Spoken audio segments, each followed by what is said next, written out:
boy, boy. Boy, boy, boy, boy. Let's get started with the news, chat. We spent an hour on gaming.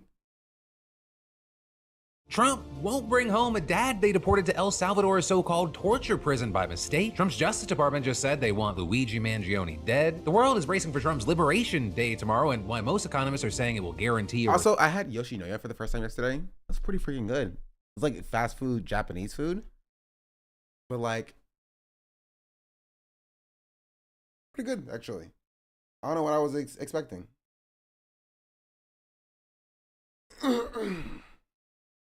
You see, Carolina's planning on morning streams now. She's trying to steal your mods from you. True. And my viewers. That's crazy. I'm being targeted from all sides. FD streaming in the morning. Foreign streaming in the morning. Caroline streaming in the morning. recession? Is Cory Booker's historic overnight speech a blip or a spark? And then just a happy, nice, good news story to keep you sane. We're talking about all that and much more on today's brand. This is a disgusting microphone. New Philip DeFranco show you daily dive into the news, how it's being covered, and how people are reacting to it, starting with this. The Trump administration just admitted that it mistakenly deported a Maryland father to a Salvadoran prison, despite the fact that he was in the US legally with protected status that prohibited the government from sending him to El Salvador. And the reason? Well, in court filings, lawyers for the Trump administration said that the man was deported because of an administrative error, even though ICE was aware of his protection from removal to El Salvador. And so now the man's family is suing, but Trump's lawyers, they claim that the American courts don't have the jurisdiction to bring him back. So the man in question is Kilmar Armando Abrego Garcia. And according to the court records, well, even if they don't have the jurisdiction to bring him back, they can definitely still sue ICE for wrongfully detaining him, and his family can get paid at least. Salvadoran national who came to America back in 2011 when he was 16 years old after fleeing gang threats. And in 2019, a US immigration judge granted him a kind of protected legal status called withholding of removal, which means that he was the subject of a deportation order but was still allowed to stay in the US, and the government can't deport him back to El Salvador because he's more likely than not to face harm there. And with that, the judge specifically cited the fact that he would likely be targeted by Salvadoran gangs if he was deported. And all of this is it's also been reported that... I mean, obviously, chat, my point is that, like, ICE being like, oh, well, we can't, you don't have the jurisdiction to bring him back. Like, doesn't mean that they can't face any legal repercussions. But that's the point that I'm making. Not that, like, they care more about money than they care about their family member. I'm saying that, like, ICE being like, well, you don't have the jurisdiction to bring him back has no bearing on whether or not they committed a legal act of deporting him in the first place. That Abrego Garcia is married to a U.S. citizen and has a 5-year-old disabled child who is also a U.S. citizen, though notably it doesn't appear that he has a green card. But as far as what went down specifically, according to The Atlantic, which first broke the story, Abrego Garcia was stopped by ICE agents on the way to pick up his son from the house of the boy's grandmother on March 12th, with the agents allegedly telling him so the habeas petition is seeking to bring him back. But why doesn't the courts have them? Okay, I'm gonna let him speak. I'm gonna let Phil speak. Protected status has changed, then waited for his wife to come to the scene to take care of his child, and then drove him away in handcuffs. And within 2 days, he had been transferred to an ICE staging facility in Texas. But then, one day after that, on March 15th, him being placed on one of those 3 flights that the Trump administration used to send people to... This is the main issue, is the fact that, not the main issue, this is a really big issue. The fact that it takes less than a week for them to pick somebody up and then ship them off to a different country. Right? They take somebody from their home and they immediately move them to a different jurisdiction, right? And then immediately ship them to El Salvador without any time for, like, the process that they are due. Nobody knows where they are. No one knows what happens to them until they've already gone somewhere entirely different. So much so that the paperwork can't keep up. And it's by design. They're doing it by design, right? And it will lead to things like this happening. And currently, with the deportations being, like, popular in America, as more of these things continue to happen, they're going to become less and less popular. The Trump administration are going to tip their hand, right? They're going to tip their hand. They are going to push their luck by people thinking that deportations are necessary by deporting the wrong person too many times until the point where it becomes unpopular. The people will be like, okay, this is a problem, this is an issue. And then people will be like, okay, these need to stop. Because you obviously can't, deport people when it's necessary. Right? because like they just can't stop being fascist. They can't stop being more fascist than they need to be to like actually be like the fascists, right? Or be effective fascists. They're going to keep pushing too hard, and people are going to crack. To El Salvador's terrorism confinement center. Right? And this, despite concerns about due process, questionable legality, especially because most of the deportees were Venezuelan, and the fact that the judge ordered the flights to turn around or stay on the ground. And, you know, since he was because like it will happen once you have stories like this. People who are legally should not have been deported being just taken and deported.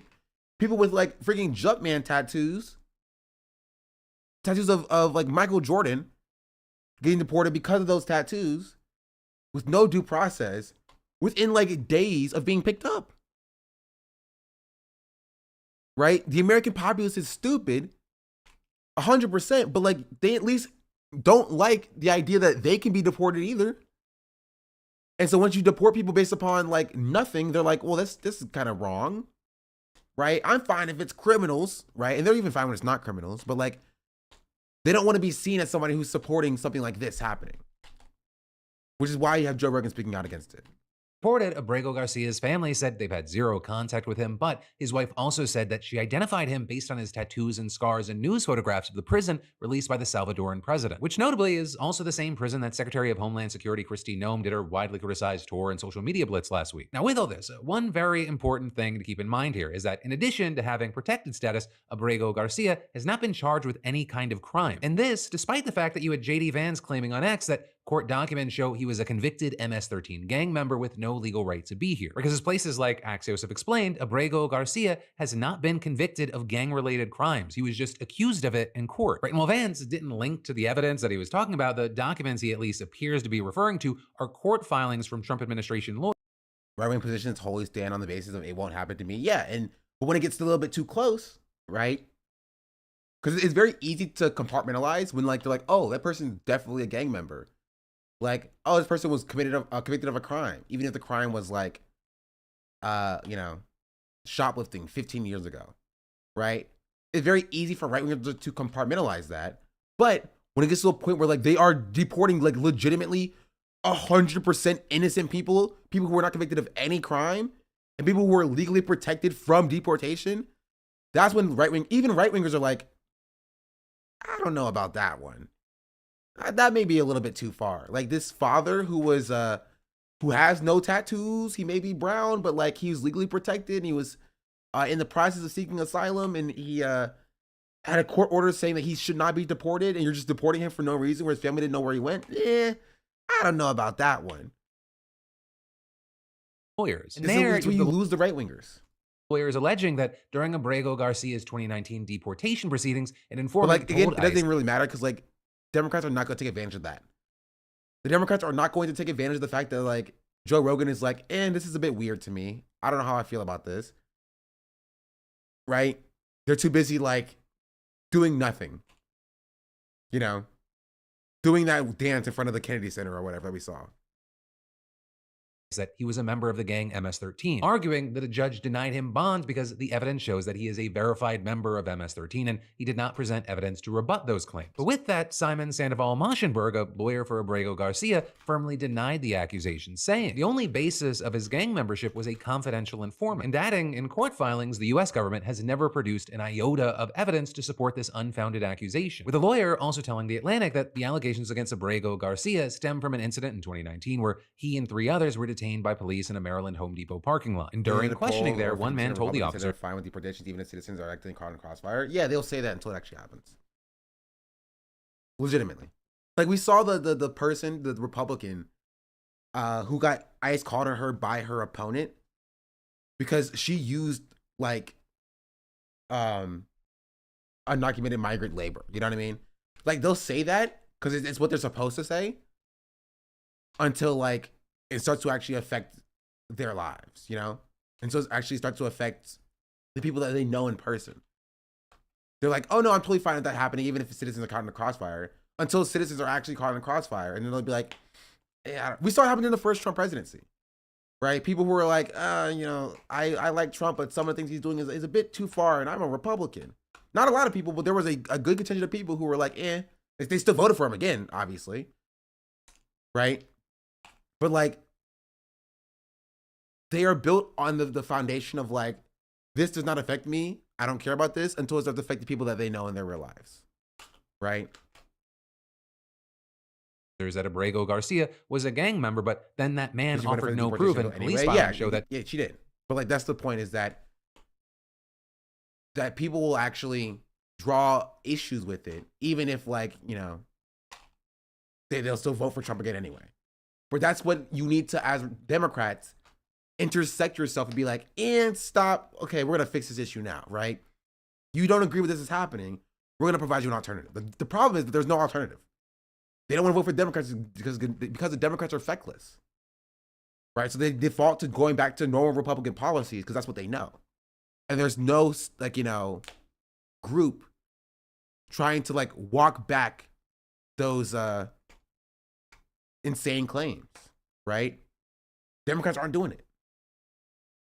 the officers didn't actually even believe him and refused to identify him as a gang member. With the attorney then adding that since Abrego Garcia was granted his withholding of removal in 2019, he has had no contact with any law enforcement agency and has complied with the requirements to check in annually with ICE. When White House Press Secretary Caroline Leavitt was asked this afternoon what evidence Vance had for his claims that Abrego Garcia had been convicted, she just said that the government had, quote, a lot of evidence and that she herself saw it this morning. But notably, she also didn't provide any information about what the evidence was or why it hadn't been presented in the court. But also, regardless of the gang tie allegation, Sandoval Moschenberg argues that this deportation is flatly illegal because no matter how you feel about it, a judge explicitly protected Abrego Garcia from being deported. But if the government wants to deport someone with protected status, they usually have to reopen the case and introduce new evidence for deportation, which a very key thing is why you even have government attorneys telling The Atlantic that they are stunned by this case. With Sandoval Moschenberg also telling the outlet that he believes that Trump officials deported his client, quote, through extrajudicial means because they believe that going through the immigration judge process took too long and they fear. But like, I don't need you to be stunned by it. I need somebody to do something about it.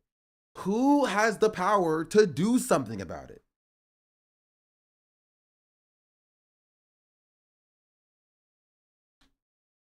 Because like, this is what like freaking liberals like Hutch were always saying, like, oh, just take it to the courts. The courts will just rule in the favor of the you know, of the immigrants, right? Just take it to the courts. Just take it to the courts.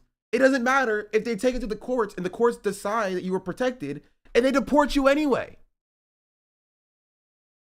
The courts are meaningless. Laws don't matter if they're not abided by.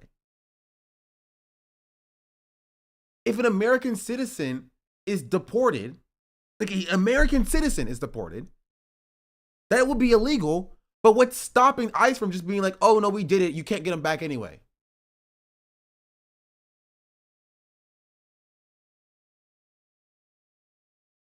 And maybe this wouldn't have happened if, like, I don't know, when Democrats were in power, they dissolved ICE just in general, right? Or, you know, did a number of different things. But, like, no. They allow, and this is why the Democrats are not, you know, what's the word? Without blame here. Yeah, too bad they love ICE. They love ICE. They're pro-ICE. They were talking about how they needed more ICE officers, actually. And so even if, and this is why I want to put this out, even if Kamala Harris had won the election, in 2028 or in 2032 or in 2036 or whenever the Republicans took power again, this would have happened. This is an inevitability, right? They will love to tell you that, like, oh, if you just voted for Kamala Harris, this would have happened. They're lying. What is happening right now was inevitable. Inevitable. It was inevitable when you have a Democratic Party that actually won't fight for the people. It will just kick the can down the road to the next election when the Republicans actually took power. Because they would take power eventually. If you don't actually stop them from holding power, if you don't actually combat them from taking office, you will lose an election, which you did. And Republicans will be in power, which they are, and they will be doing stuff like this.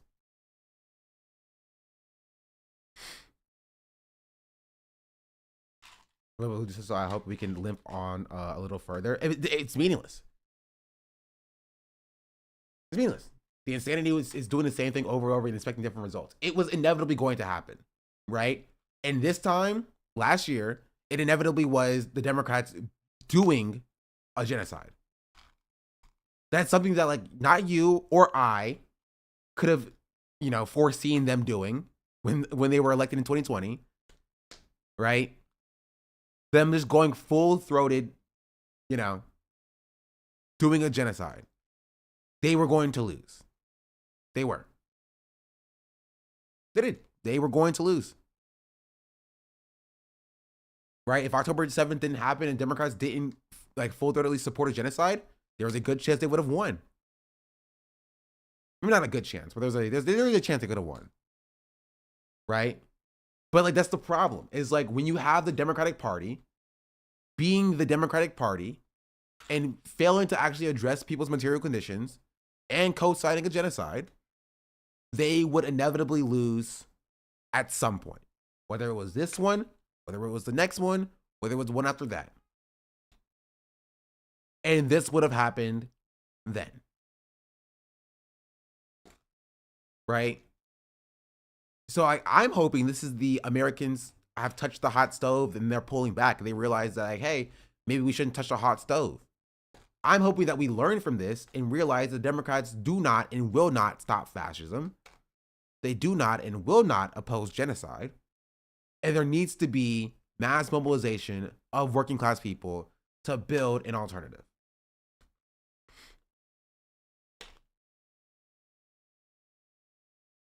That they might not win all of their cases. With him adding that he's never seen a case where the government knowingly deported someone who had received protected legal status from an immigration judge. Right to that point, Trump's lawyers aren't even trying to hide the fact that they knew he had protected status. In their court filings, they explicitly wrote, ICE was aware of this grant of withholding of removal at the time of Abrego Garcia's removal from the United States. Reference was made to this status on internal forms. With the lawyers also explaining that Abrego Garcia wasn't on the initial manifest of the deportation flight, but was listed as an alternate who got moved up the list as other detainees were removed from the flight, and claiming that the flight manifest did not indicate that Abrego Garcia should not be removed, and adding, through administrative error, Abrego Garcia was removed from the United States to El Salvador. This was an oversight. But then going on to insist that his deportation was carried out in good faith because his purported membership in MS-13. With Sandoval Maschenberg also telling the outlet that the case appears to be the first time the Trump administration has admitted to errors when it sent 3 plane loads of Salvadoran and Venezuelan deportees to the Salvadoran prison. Right in this, as we've talked about before, attorneys for some of those people have accused the Trump administration of falsely labeling their clients as gang members because of their tattoos that have nothing to do with gangs. But there, Trump officials have disputed those claims amid widespread concerns about violations of due process. And with that said, as far as what happens next with Abrego Garcia's case, lawyers representing him and his family have asked the court to order the Trump administration to ask for his return. And that, even if it means withholding payment to the Salvadoran government, which has claimed it's getting $6 million annually to jail U.S. deportees. But then, on the other side, you have the Trump administration asking the court to dismiss those requests on multiple grounds, arguing that Trump's primacy in foreign affairs outweighs the interests of Abrego Garcia and his family. And this, as I mentioned earlier, claiming... And how do people not see that as a way for them to just do this to American citizens? How can... This is literally like Patriot Act shit. Like, straight up, like, this can be used against American citizens. Like, how do people not see that? They can just say, well, I'm sorry, your rights as an American citizen are outweighed by our foreign policy needs or whatever, or domestic policy needs. So therefore, you don't have any rights anymore. Like, this could be you, like, legitimately. There's nothing stopping them for you committing a crime, right? And them being like, oh, to an El Salvadorian prison for you. And when you dispute that, it'd be like, well, sorry, our, whatever they said, our primacy in foreign affairs outweighs the interests of you and your family. L sucks to suck. What do you do then? Genuinely, what do you do then? You're sitting in an El Salvadorian prison. Your family, if you can afford a decent lawyer in the first place, are sitting there petitioning the courts to stop this. And if the courts rule in favor of the Trump administration, then they'll rule in favor of the Trump administration in your case as well. And you're stuck in an El Salvadorian prison for stealing a pack of Skittles.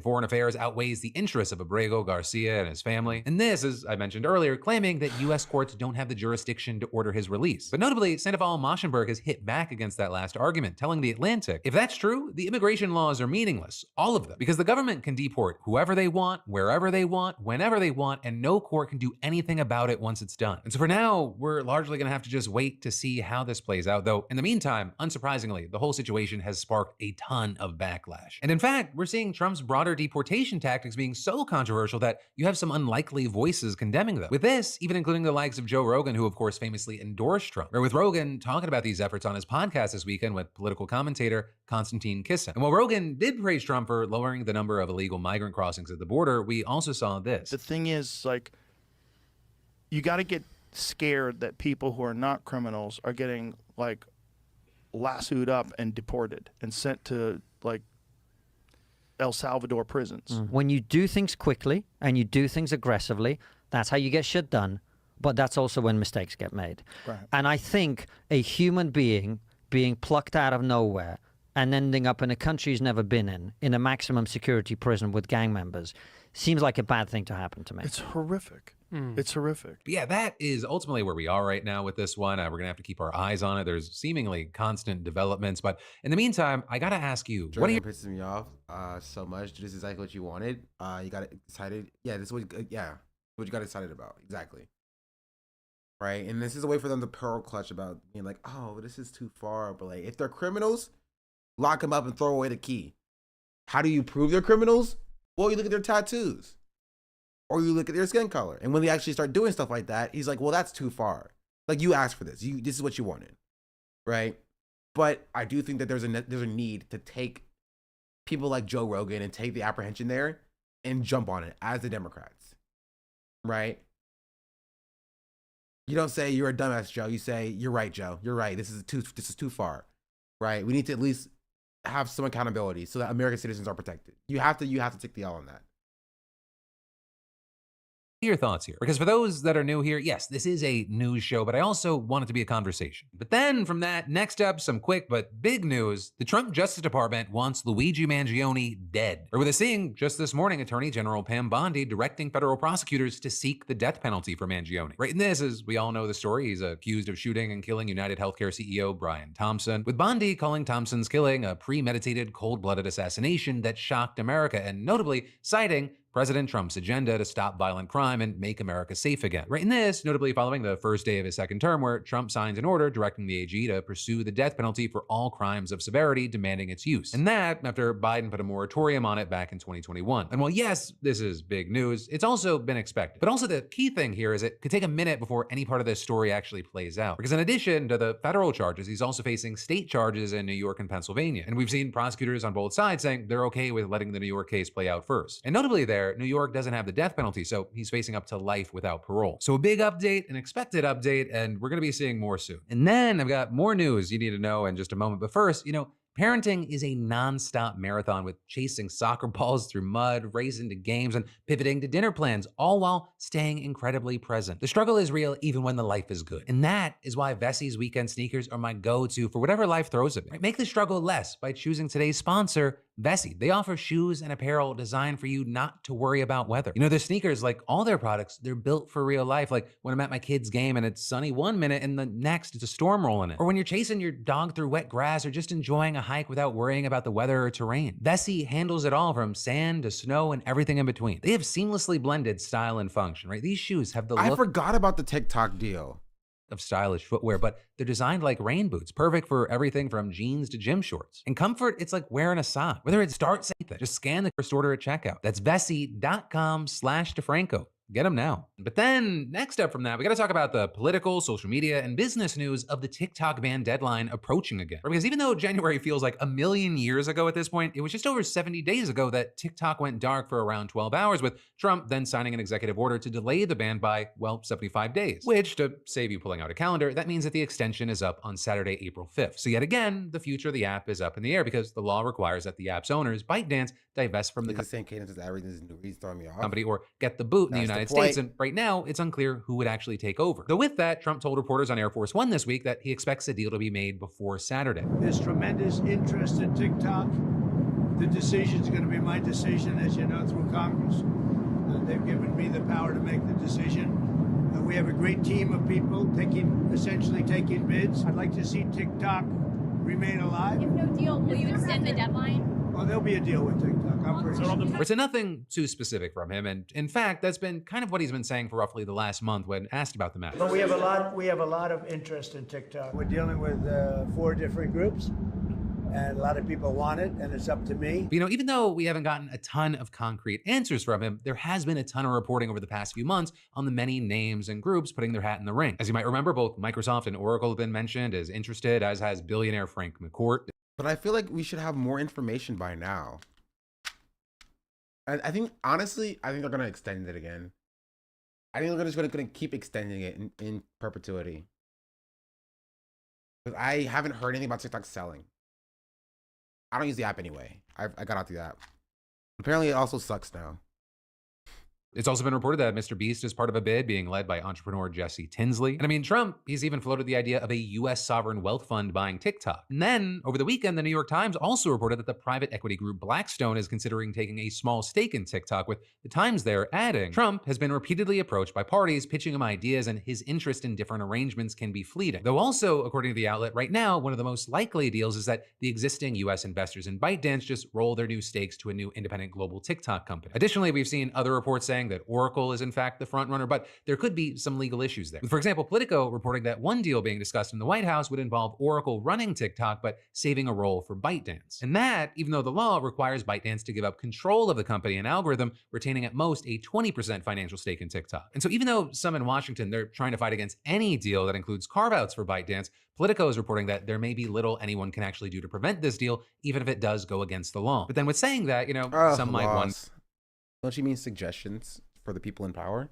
what happens if there is no deal, right? If talks with whoever falls through, and by Saturday, nothing's on the books. And well, even though Trump has insisted that it will not be necessary, he has previously said that he is willing to extend the deadline yet again. So it wouldn't be the craziest thing if we end up meeting up same place, same time again, like in July. Additionally, he's suggested that he has a few tricks up his sleeve, like cutting some tariffs on China to get a deal through. Also, something that's interesting with the situation is you might have noticed that people on the app seem a lot less nervous about the potential of a ban, which, is a standout thing, because last time in the week leading up to the ban, everyone was in full-blown panic mode. But largely, this time around, at least so far, it's mostly business as usual on the app. With us even seeing CNBC doing a report talking to creators who say they're just less nervous about it, right? Some saying that they just don't feel like the app is actually gonna get banned, and others noting that they've had the time to diversify their platforms and reach. And so for now, we're just kind of having to wait to see how things play out into the weekend. But then, next up today, y'all, we gotta talk about how he may be done by the time that you're seeing this, but as of right now, I don't know. If ByteDance still has like a financial stake and like editorial control over the algorithm, then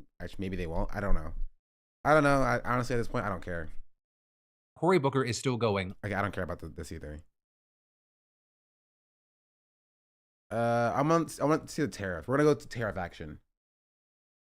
To 20% off site-wide. But then, next up from that, the tariff situation, the cost of goods situation may be about to get crazy. And that because in about 24 hours, we're gonna be finding out just how big of a trade war the world is gonna be in. Where we know that 25% tariffs on Canada and Mexico, as well as a 25% tariff on all auto imports start tomorrow, or are supposed to. But that also, it might just be the tip of the iceberg, because President Donald Trump is reportedly going to announce another wave of tariffs on just about everyone and everything in what he's been calling Liberation Day. Now with that, the exact Liberation Day. Exact details are unclear, with the president just teasing that the tariffs would be nicer than what American goods face in other markets, saying we were going to be very nice by comparison to what they were. The number I want to see like more like actual reporting on like Liberation Day.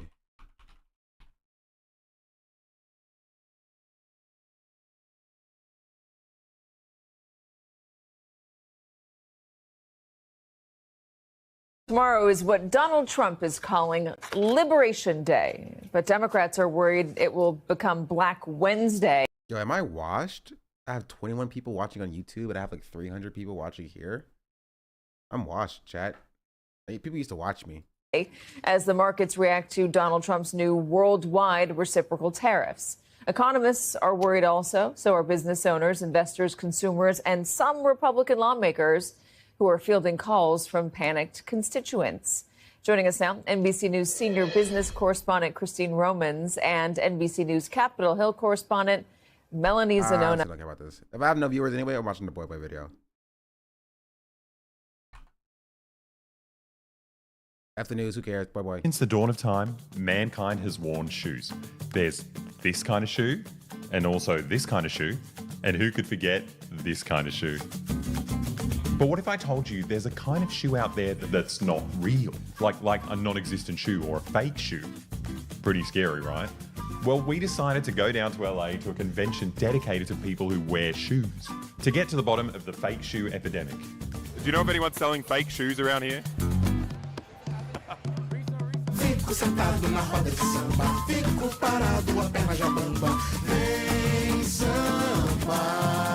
I hate shoe resellers. Hope they're not selling fake shoes, man. That'd suck, man. That'd suck, man. That'd suck, man. That'd suck. I hate shoe resellers. They suck. Good morning and welcome to Boy Boy. Good morning, says Patricia. Good morning, says Alfonso. This is the start of another beautiful morning in the make-believe kingdom of Asia. That might be just lower this time of year now. No, you're incorrect. I was touching 1K yesterday. Now, every morning, the little children of Asia, they get up and they brush their teeth. Brush, brush, brush, brush, brush, brush, brush. They eat their noodles. Yum, yum, yum, yum, yum, yum, yum. And then 1 in every 5 kids in Asia has the very special job of going down to the factory for a 12-hour shift to make the 16.5 million shoes that are made every single day. Now, what if I told you the make-believe kingdom of Asia is a real place?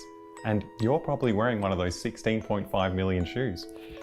It's true. If you look down and look at your naked little legs and then pull your pants up and have a little look at your shoes, chances are they were made by a little kid just like Alfonso here. So why do we do that? Why are we making more shoes than anyone could possibly wear? And why do we need child slaves to do it as fast as possible for all eternity? And what does this have to do with fake shoes? Well, to answer that, we've got to tie that up for a moment, take a step back and look at the real... Why is my...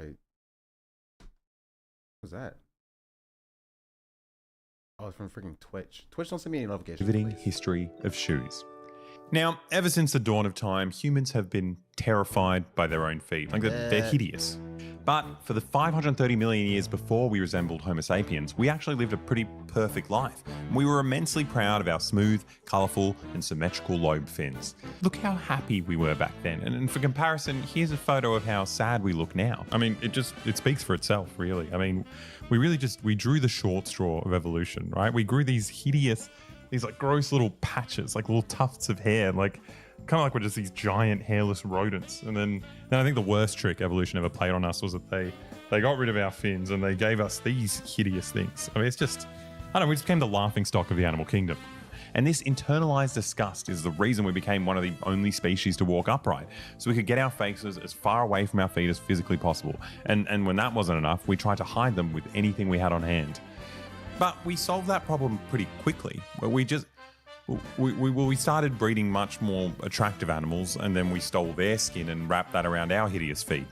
Now, mankind came up with that idea about 10,000 years ago, and since then, I don't know, we've been pretty sorted for footwear. Like, shoes are pretty much done, right? We had the option to tick them off the to-do list and, focus on more important things like eradicating poverty or world hunger, but we decided to do capitalism instead, which... We'll get around to that at some point, maybe.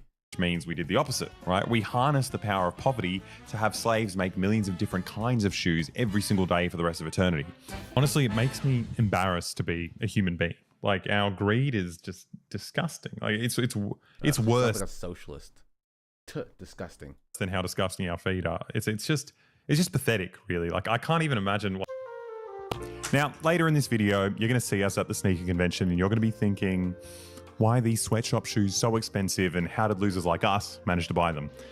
Well, lucky for us, we've got Revolut on our side, the all-in-one financial super app designed to simplify your money. Revolut's already used by over 50 million customers worldwide, and you can easily create an account. One day I'll get sponsors again. One day. Chad, remember when I used to get sponsors? Remember when sponsors used to offer me money to talk about them? Yeah, I remember that too. Minutes. We use Revolut to seamlessly access our Australian dollars in the US. They were like, you're too political. You can get $40 when you download Revolut. I'm gonna go to kick. Honestly, if I want to have like a third of viewers anyway, might as well just go to get a kick bag or something. And make your first purchase. You can check out the link in the description or just scan this QR code here to learn more. Now, we went to LA to go to SneakerCon, and it's tough, you know? It's tough buying and trading shoes with our horrible plastic Australian money. Like, no one wants to look at it. It's just disgusting, right? But Revolut makes all our international purchases seamless with a range of convenient features. Besides, who wouldn't want to spend using these high-quality stainless steel metal cards, you know? They're even customizable, which, you know, you can design right in the Revolut app as soon as you create your account. Or maybe like everyone else at this Ethan, that's not true. Ethan has sponsors. Expo, you need cash instead. Easy. We used Revolut to withdraw cash and they don't charge any fees up to your plan limit worldwide. Now, Revolut's also got competitive exchange rates and low fees, meaning we don't lose out to all those predatory exchange rates out there when exchanging our dollary-doos for USD. And the convenience doesn't just stop there. They've got discounted lounge passes for thousands of airports worldwide and affordable eSIMs you can purchase without even, you know, leaving the Revolut app. It's amazing. So we were able to stay online during our entire trip and track the prices of shoes in real time. Don't forget, you can download Revolut using the link in the description or with this QR code, and you'll get $40 off after your first purchase. Okay, back to the history of shoes. We really wasted a lot of time on shoes over the past 10,000 years. And most of that was just innocent experimentation, right? We tried metal shoes and then wooden shoes for a while, but we ended up just going back to square one and make them all out of leather all over again. But most of this stuff was just foreplay until the big man stepped in. You know him, you love him. It's Samuel Parkinson, and he got rich because he invented butterscotch. And one day, this sex machine here wanted to go on a train ride. Now, he didn't like the fact that his wife had to pack her things in the same kind of bag that all poor people used, which is, you know, embarrassing because all those poor people definitely didn't invent butterscotch. But because he's the special guy who invented butterscotch, and by extension his wife is also special, he commissioned the world's first luxury handbag so she could carry her things on the train and not look like a poor person. Now, this handbag proved that she was a special person. Now, at the time, Samuel didn't realize this, but he pretty much started the $272 billion industry of selling luxury items as modern consumer goods. Now, these have the same utility as any normal item, right? It's essentially a pouch, which we've been making since the dawn of time. But you have the option to pay more for this type of pouch so you can signal to everyone around you that, you know, you're the kind of person who pays more for things. And that's something people want to do.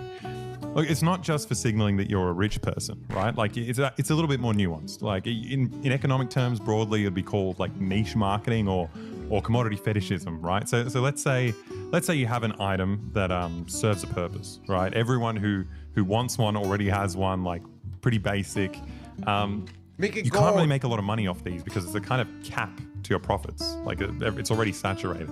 But if you get an identical item, right, and you claim that it has a different aura to the first one, like it's the same, but it I don't know, it's for a specific kind of person and it says something about you when you use it.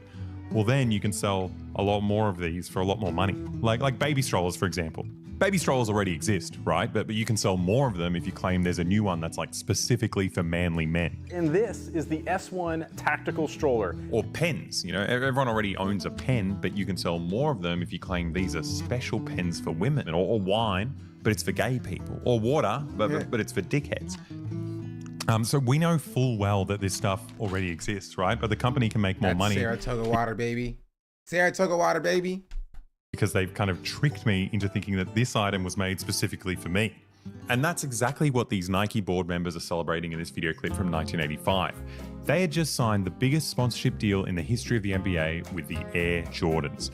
Now, this room full of marketing executives somehow convinced black kids that their new shoe was made specifically for them and wearing it was gonna, you know, transform them as a person. Now, this pair of shoes looked pretty much identical to the existing Nike Air Force Ones, but I guess they colored it in a bit and they added a little to convince black kids Air Jordan. They had just signed exactly what these Nike tricked me into thinking that this item was made specifically for me. And that's exactly what these Nike board members are celebrating in this video clip from 1985. They had just signed the biggest sponsorship deal in the history of the NBA with the Air Jordans. Now, this room full of marketing executives somehow convinced black kids that their new shoe was made specifically for them and wearing it was gonna, you know, transform them as a person. Now, this pair of shoes looked pretty much identical to the existing Nike Air Force Ones, but I guess they colored it in a bit and they added a little logo of a basketball on it, which, you know, who gives a shit? But apparently in the NBA code book, it stated that NBA shoes have to be 51% white, which is, you know, also incredibly boring. But it meant that Michael Jordan had to pay a fine every time he wore them on court. And Nike got to run an advertising campaign focusing on this revolutionary banned shoe. Fortunately, the NBA can't stop you from wearing them. This sounds super tedious, but it gets even sillier. Now, up until this point, That's where the banned shoe comes from. established basketball players wore basketball shoes on the court and then designer clothes off the court. But Michael Jordan wore his signature shoes off the court too, showing them off as part of like an emerging category of fashion called streetwear. Nike was doing something new here. Like they weren't really selling a shoe, as you can tell by their cringy tagline. If it was just a shoe, why did they try and ban it? They were selling a new kind of commodity that, you know, says something about the person buying it. It worked, right? Nike essentially kicked off the modern sneaker industry. Like they got sports shoes, which existed for decades, but they worked out a way to sell millions more of them. Also, Air Jordan 1s are like objectively pretty bad basketball shoes, if we're being entirely real.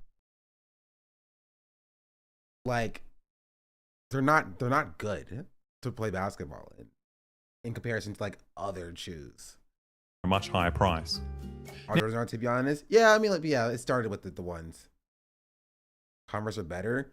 Converse aren't great either, if we're being entirely real. Now, originally, high fashion was reserved for women and French men, but like now you specifically want shoes that have at least some level of like, you know, ankle support, which Converse and Air Jordan 1s and most Air Jordans don't give you, right? And so you want low shoes that let your ankles move, or you want like high top shoes that have some support for your ankles, and neither of those give that really at all. Like literally at all. Be a black man in America, and as a consumer, you can show off your sense of taste and high status, but do it through this new type of accessible luxury good. And instead of giving your money to some creepy European guy at Gucci, you're giving it to an even creepier American guy at Nike. And that was it. You know, Nike invented a brand new market for shoes. And to meet all this sudden demand, Nike needed a whole lot of slaves. So at the same time, they opened their first sweatshops in Asia. Today, these child slaves are making 16.5 million shoes a day, and these shoes are being shipped across the world to the homes of psychopaths like these guys that you can see on the internet, and they don't even seem to wear the shoes. They just wrap them in plastic like your nonna does with couches, and their job is to tell you to buy more shoes. You want to know what sneakers to buy here in 2022? Well, buy these 8 sneakers. They are just... do you notice something about all the people he's shown so far? I'm going to keep playing. Phenomenal. You can't not have these in your collection, as far as I'm concerned. There are even sneaker-based shows where celebrities come on. They're white. They're all freaking white. Gosh darn it. Now, keep in mind that black people love sneakers. Black people are also collectors of sneakers. But when it comes to people making sneaker as a hobby, as a business, that comes from the non-black constituency. Like, it just is. Right? When it comes to like having shoes, wrapping shoes, not wearing shoes, and like sneaker as a business, like it's non-black people. Black people will buy shoes, black people will wear shoes, right? As fashion, not really as function, because they suck as basketball shoes, right? But like when it comes to like trying to like commodify the hobby of like sneakers, to really wrap shoes? Yes. People who wrap shoes to be able to sell them in the future.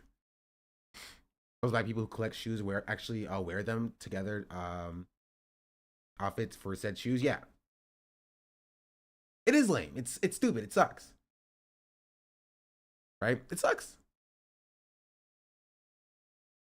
The one in the video chatter. To be fair, this is a store, right? This is a little bit different. I think it's kind of the same, but it's a tad bit different if you like operate a store than like your bedroom becoming your store, essentially. Like there is no reason you need this many shoes and then a separate case for your shoes. There's zero reason for it. None. Like, you can't wear this many shoes. He has identical shoes. 3 of these shoes are the same. The exact same. Like, what are we talking about?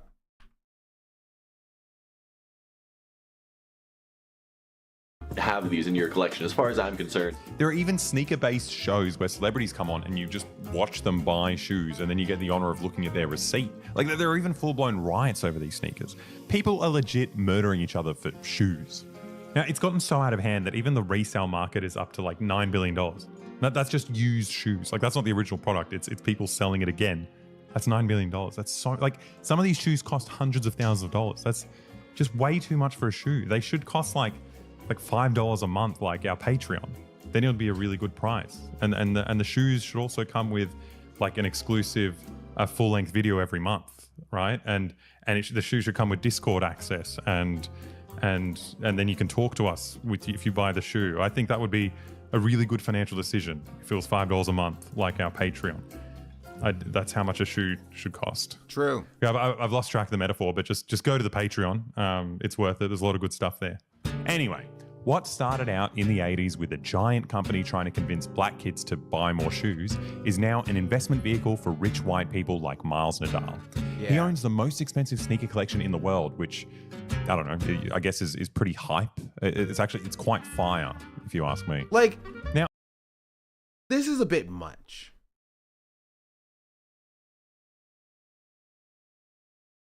Having white gloves in like a museum to show off your sneakers.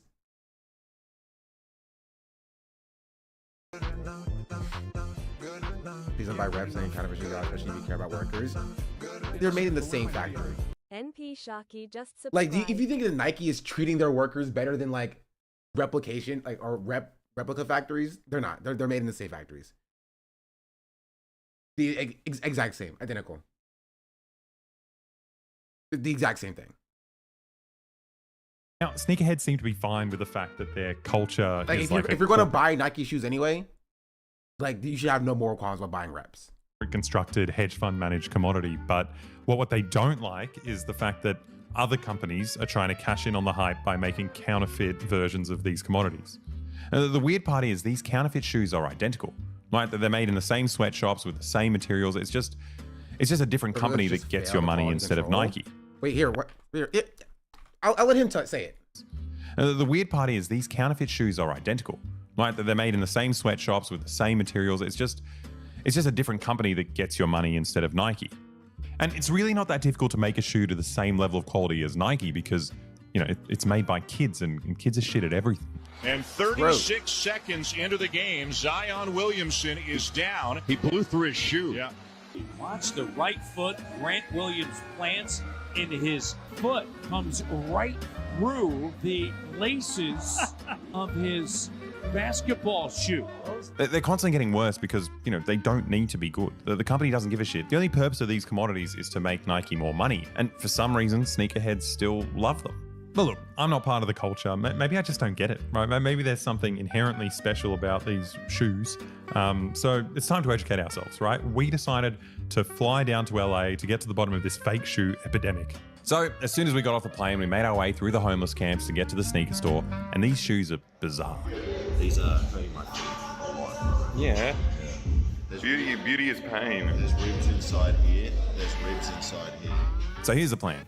We buy a pair of certified fancy sneakers here, and then we take it to the convention, and we claim one of them is fake and the other one is real. And we'll see if these sneaker experts can work out which one's which. That's pretty now, funny. If real Nike shoes are actually special, they'd be able to identify that both of these shoes are real. And I will say, it's not entirely unique. I've seen people do this before as well. And obviously they can't tell the difference because like they're going to be like, nope, this one's definitely fake one. Right? Because like when you're presented, and this is like a psychology thing, when you're presented with two options and someone tells you one is fake and one is real, right? It takes a lot of like psychological effort to be like, maybe the premise that I'm being sold is wrong or incorrect or invalid immediately, right? So most people are going to take the premise at face value and be like, this person who is presenting the premise to me is, you know, trustworthy, and one of these shoes is fake, one of these shoes is real, right? And so you're going to lead to me making a decision that even if you think that they're both real, you're probably going to say that one is fake or one is not fake. You know what I mean? But isn't going to touch on this really started with black kids cleaning our shoes many times. I only got one fresh pair to start the year, so keeping them fresh is vital. The issue now is that if you look at us for like a couple of seconds, you can kind of tell that we pay like rock bottom prices for our sweatshop clothes. So we needed a sneakerhead makeover so we could fit in. And lucky for us, we're friends with the biggest millionaire hype beast in all of LA, Hassan Sneaker Boy. I saw it coming from a mile away. I saw it coming from a mile away. As soon as they put these clothes on, I was like, they got it from Hassan. For us, we're friends with the biggest millionaire hype beast in all of LA, Hassan Sneaker Boy Piker. I made them put on fuckboy fits. What do we think? Does anyone actually like this? Everyone's saying no. Okay, here we were, ready to go in, but we got a little bit nervous about our fake shoe gag as soon as we saw I like the pants. Pants are kind of cool. Like genuinely, like the shirts suck. Honestly, God, that's my take. But the pants are cool. I do like the pants. Okay, here we were, ready to go in, but we got a little bit nervous about our fake shoe gag as soon as we saw cops detaining someone for possessing these infamous fake shoes. That's holding a high percentage of things that they're forget about 90%. I didn't realize how serious brand loyalty was here, but whatever, we're at the convention now. And look, I'll be honest, we talked a lot of shit about it, but this convention was actually kind of great. Like, I've never in my life received this many compliments from men. Like, it's fucking awesome. You like it? Okay, am I a freaking hype beast, bro? I said the same thing. I said the pants are cool. Because the pants are cool, okay? They're freaking cool pants. All right? They are cool pants. They are. They're And cool. you know, the wholesomeness didn't end there. Somehow they managed to convince kids that cleaning your clothes is cool. Like, this place is my mum's dream. He's using the stiff bristle brush for the soles. 51 seconds. That is a child, okay? That is a child. Get the child on the screen. Glorify cleaning. Anyone who gets kids to clean shoes, that's a winner.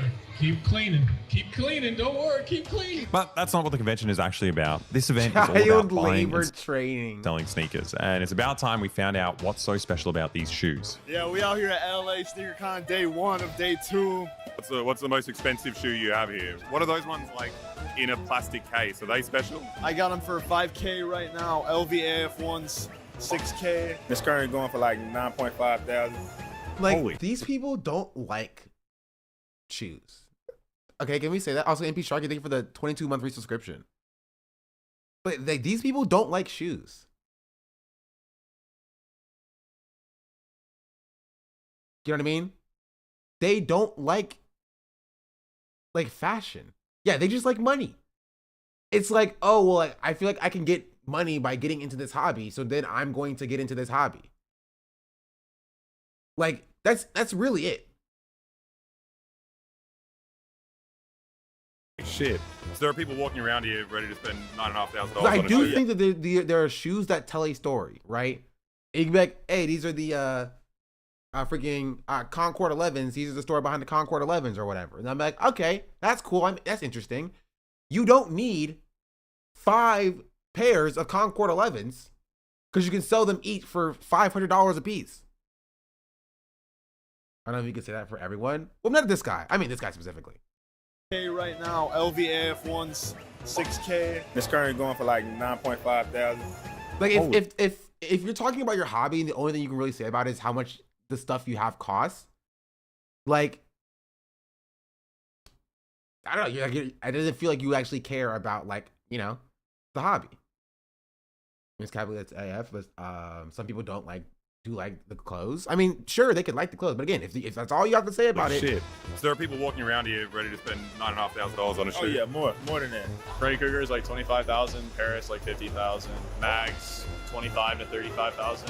What makes them worth more than like this one for 190? Demand. People want them. People just want them. Yeah, people just want them. So that one's like a rare size. So the demand is up on it and the quantity is limited. It's all supply and demand, you know. If nobody wanted it, it wouldn't be worth that much. What makes it worth more than the other ones? It's so limited. PJ Tucker. The only way to get it, you have to enter like some raffle on this website. So. Exclusive. Like, these high quality stainless.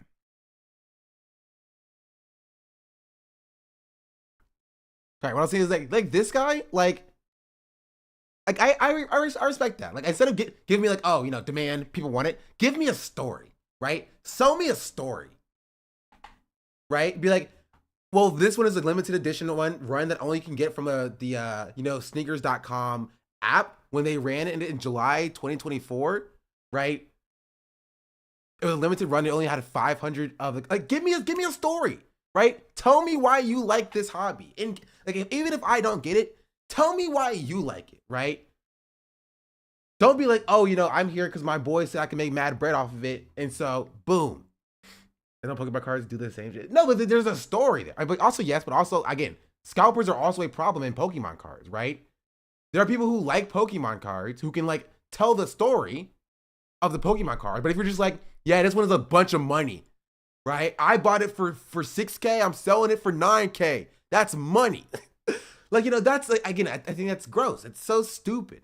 But people who are like, this is a limited edition PGA 10 Charizard card, which was from the original run that ran in 2001 and was only printed then. And it's a special edition that was like holographic, but the card was printed backwards. So the holographic part is actually on the back of the card instead of the front of the card. So this card is actually worth a lot of, like, tell me that. Tell me that. Tell me this thing, right? Why does it have value to you, right? Why is it cool that you have this instead of you just trying to get something that somebody else found value in and trying to offload it to somebody else? You know what I mean? With another lore? I mean, yeah, that's kind of the entire point to collecting, right? If you're a collector, there's a lore there. Like, again, I have like, I don't know where it is. But I have a comic, I'm not like a comic book collector, but I have a Heroes in Crisis issue number 3 comic book that I thought was cool when I picked it up. Because it's like the worst comic book that I've ever heard of, right? And it's commonly known as one of the worst comic book runs ever, right? And so I picked it up. And I have a story. Somebody asks me, why do you have Heroes in Crisis number 3? I'd be like, oh, this is like, you know, this is the story behind this comic book run. You know what I mean? Like, I want to see you caring about your hobby and not you just getting into it because you feel like you can make money. But also, I was growing up buying sneakers and I hated the fact that they were so gosh darn expensive and that people would sit there, right? Now there's bots that do this, but like even back then, people would sit there with like 17 different phones lined up, all refreshing to try to snag a bunch, like as many sneakers as they possibly can, right? And that was one thing. At least back then, scalpers put in the work. Now you just have to code a bot that just sits there and just refreshes faster than the human eye can see, and just have a network of those bots running to steal all the shoes. But yeah, you have to like line up at Foot Locker. You have to camp out. But take me back to then. All right, take me back to then. Gosh, freaking darn it. Limited, PJ Tucker. The only way to get it, you have to enter like some raffle on this website. So. There's so much credit they can just join. Exclusivity. To make the bots. That's true. So it turns out, in order to create PJ Tucker, the only way to get it, you have to enter like some raffle on this website. So. Exclusivity. So it turns out, in order to create exclusivity, the company will simulate scarcity, right? They'll only release like a limited number of a specific style of shoe. And then, you know, even if you're holding onto like a ratty, decade-old shoe that's been like worn so much that it's turned yellow, the price will just keep going up because it has exclusivity. Those ones over there, they're just harder to find. It has a little bit of yellowing on the bottom just because of the time that it's been, so it oxidizes over time, but people are still willing to pay like the good money because it's, like I said, a shoe that released a while ago. So even though they're used, they still go up, you know? It doesn't matter how old or uncomfortable the shoe is, all the things that objectively make a good shoe are irrelevant. Right. In fact, the logic is so skewed here that wearing a normal, comfortable shoe can somehow be embarrassing. What are you wearing right now? What are you on? Honestly, it's kind of embarrassing, but for the events, I always keep it comfortable with some New Balance or Asics. Why is that embarrassing? Because, you know, sometimes I get called out for having all this Like, that's... Not wearing anything, but oh my god, how mean can they get? What do they do? Yeah, I've heard some nasty stuff, man, but I've heard worse, you know, so I could take it, but man, people are serious about shoes here. It's life or death for some people. You'd be surprised. Now, aside from the artificial scarcity, the other big selling point for shoes is collabs, right? Like, just like the original Air Jordans, the company needs big names to sell their shoes. The Travis Scotts. What makes them more expensive? Travis Ford. Oh yeah. What makes it worth more than the other shoes? It's a collab. It was a little harder to get. Bro's wearing Trav. Bro gets it. Bro. Now, these collabs don't just stop at like rappers and athletes. Like, the company is always chasing like bigger and better names. Like, they've even managed to collab with the original sandalhead Jesus Christ. The Mischief, Jesus Walk on Water. They actually had the holy water from the River Jordan in there. Super cool story. Wait, really? Yeah, and they did like a collab. I got the Jesus one. It's just such an ambitious marketing gimmick. Like, never think heard about of it. that. Right now in the Holy Land, Israel. Also, that feels kind of sacrilegious.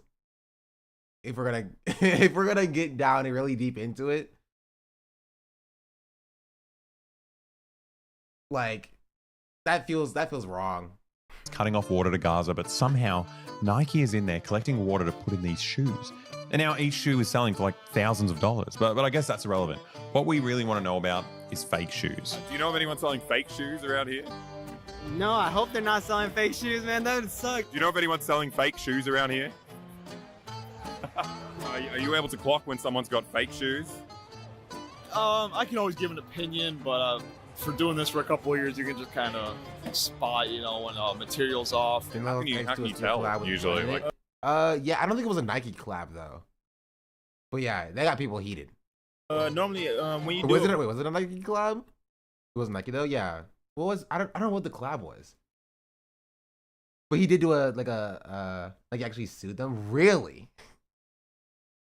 For a long time, you can start spotting like inconsistencies with the shoes. If I'm not sure, I will tell you right off the bat. Like I'm not sure. Like I have never legit checked this type of shoe before, so I will tell you straight up. Like no, like unfortunately I can't. we've got a tricky game if you want to play it. We've got two shoes. One of them's fake, one of them's real. I was wondering if you could spot the fake and spot the real one. Okay.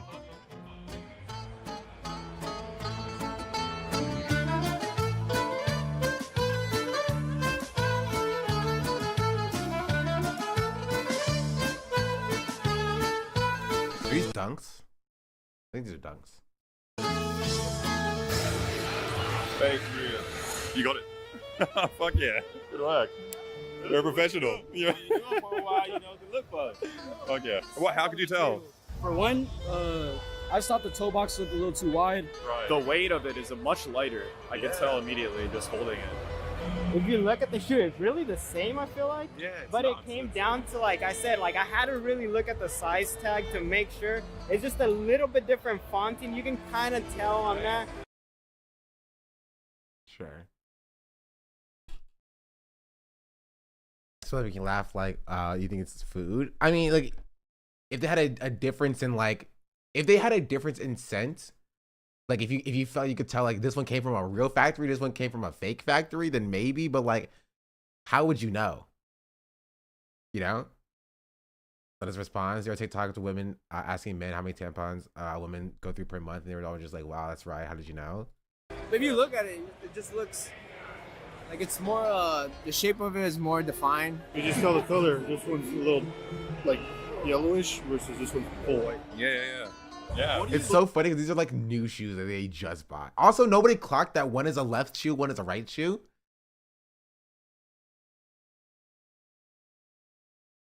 You know what I mean? Like, Looking for when you smell it. So That glue. oh, you said the glue. Blue. Yeah, like it has like a different scent. Like after a while, you can smell the difference between the glue. Yeah, it's kind of funny, like watching these shoe aficionados struggle to make up random differences between, an identical pair of shoes. But the more I spoke to them, the less goofy they seemed. Like when you ask them serious questions, like where are the shoes made? They seem to know all about like the supply chain. They do know that they're getting scammed. Like they seem to know that there isn't really a difference between these shoes. Where are they made? I think China, if I'm correct. Yeah, overseas. So Most of them come from China. That's where a lot of fake pairs come from, but real pairs are made too. Where are they usually made? Like but the real ones as well, or same shit. Yeah. What I tell people, don't get fooled by the material because a lot of the factory and like the quality now is really crappy. So even though it can look like it was a crappy material, it could be fake, that could be the real one because of the material and the quality control they have now. So which is the quality. Like they know. They were like, man, like Nike kind of sucks now. Like quality control sucks. Like it could be like truly like a fake shoe, right? Truly a fake shoe, but like, or it could be a real shoe, but Nike's quality could just suck. They're in it for the money. I mean, I don't want to say that they're just in it for the money. It's also, again, I do think that there are, most of the people here are in it for the money, right? But there could be people here who are true like connoisseurs who like are a part of like the hype and they want to be like a part of something, right? And maybe again, I don't get it because I don't collect Pokemon cards, I don't collect shoes, I don't collect like articles of clothing. I'm not a collector person in general. But like it could just be more about like the community, right? Like they're in a like-minded space where like they're like this guy's having fun. Where this guy is happy to just be able to talk to somebody else about his hobby. Right? If it's truly about just, you know, output of just selling as many resold shoes as possible, they wouldn't take the time to like, you know, talk to Boy and I did a thing about like what's going on here, you know? Like they're show people. They're normal. He would just hit the ceiling on how good you can make a shoe that the fake ones caught up eventually. The Gary V hobby. I think Gary V's worse. Like, my problem is more just like the industry itself and the specific like resellers. Even though I hate resellers, I don't like resellers. Right? It was why a lot of resellers hate fakes, right? They hate reps because it lowers the amount of money that they can charge for their reselling. Right? Or because it makes their hobby accessible. You're financially invested in an expensive hobby, you're more likely to try and justify it. That's true. Right? And a lot of people don't like reselling because they like the exclusivity that they have of being able to like, they're like, oh, I spent a lot of my own money getting involved in this hobby and buying the expensive shoes. I can sell the expensive shoes, so I can buy more shoes. And somebody can have the same exact shoes essentially with no difference, with no work. I hate that. And so that's why a lot of people hate reps. But hey, if these people want to like sell shoes to each other for tens of thousands of dollars, go for it. You know what? Go for it. Why not? Why not? I'm not buying $25,000 shoes. But if this person sells this guy, who then sells this guy, who then sells this guy over there, $25,000 shoes, that doesn't really affect my life. Go off, do you? Right? The only issue that I see is if like children feel like they now need to have the most expensive, newest quality crafted, you know, shoes or whatever in order to fit in. That's when it becomes an issue. Right? That's when it becomes a problem.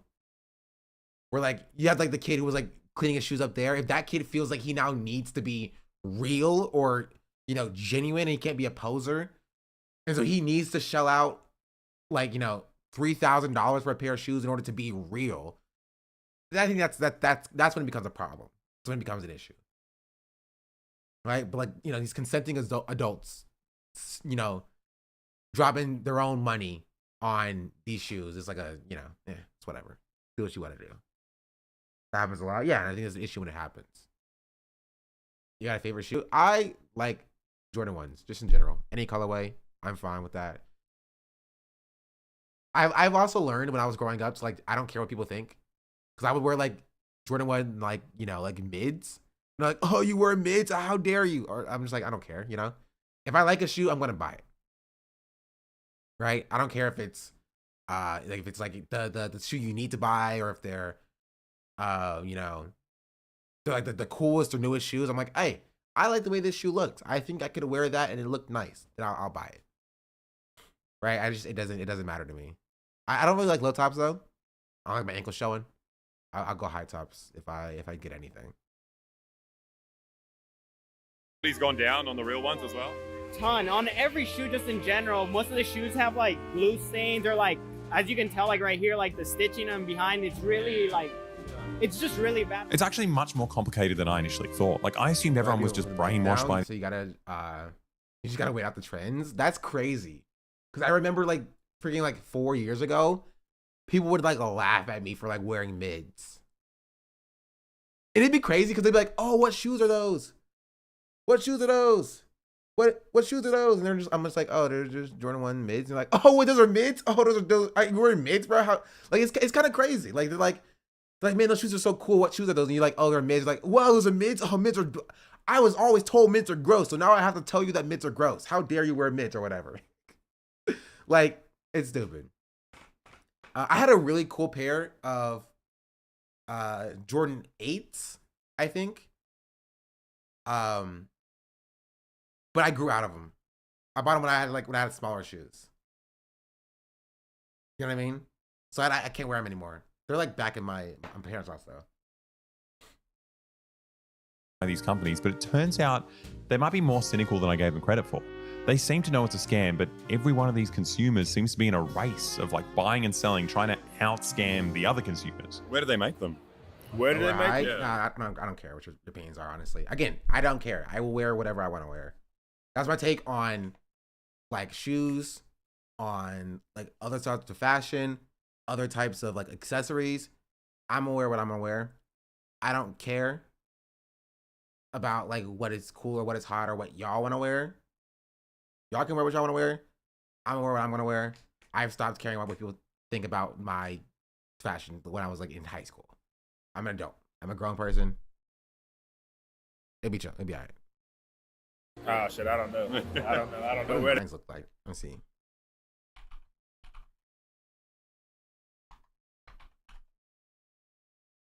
Yeah, I don't like these either. Let's see.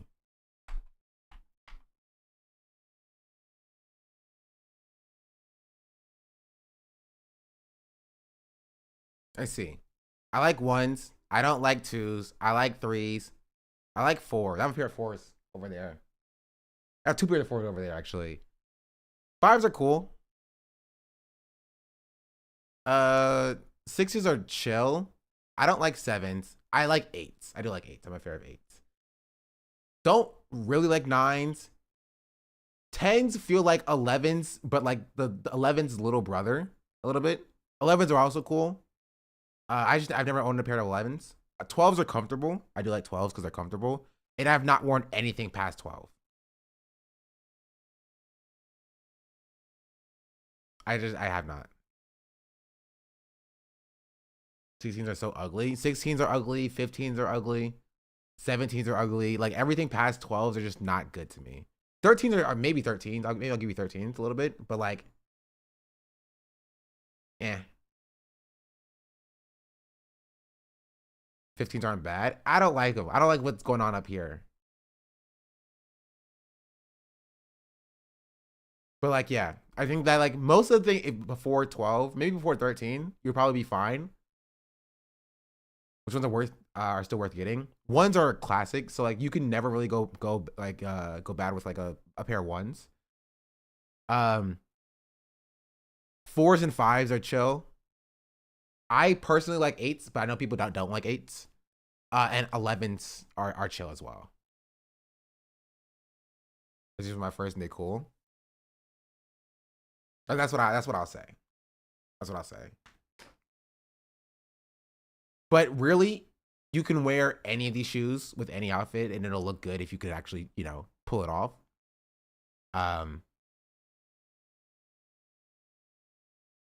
It's dope, but they're hard to rock with fits. I have a pair of 11s. I think that I currently still have. I have pairs of 1s, 4s.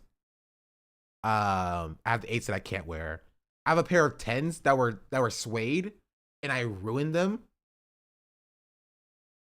because like it was raining and I walked through mud. They were ruined. I tried to clean them and I pulled the suede off, and now they were cooked. Unfortunate. They were cool. They were like, let me see if I can find what they were. They're like blue and suede.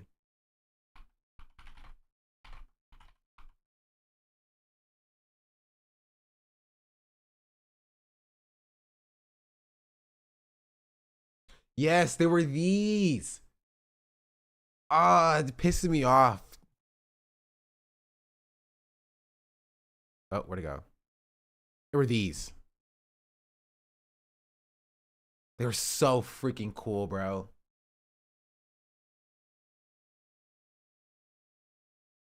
Jean shoes. They are jean shoes. Ah, they were so cool. I wonder how much it costs if I were to get them again. $271. Not that bad, actually.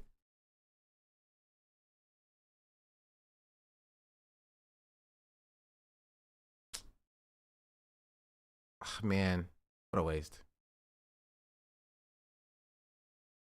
Also, what I liked about these is like they have these in like different colorways for like different cities. So these are like the Charlotte versions, which was my hometown. I'm from Charlotte. I wonder what a pair of 12 would cost. $265 new for a pair of 12s. Oh my freaking goodness, bro.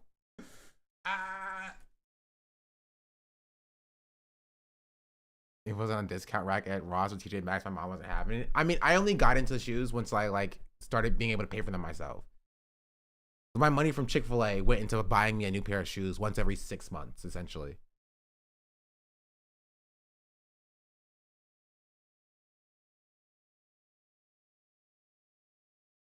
They make them. I just buy them.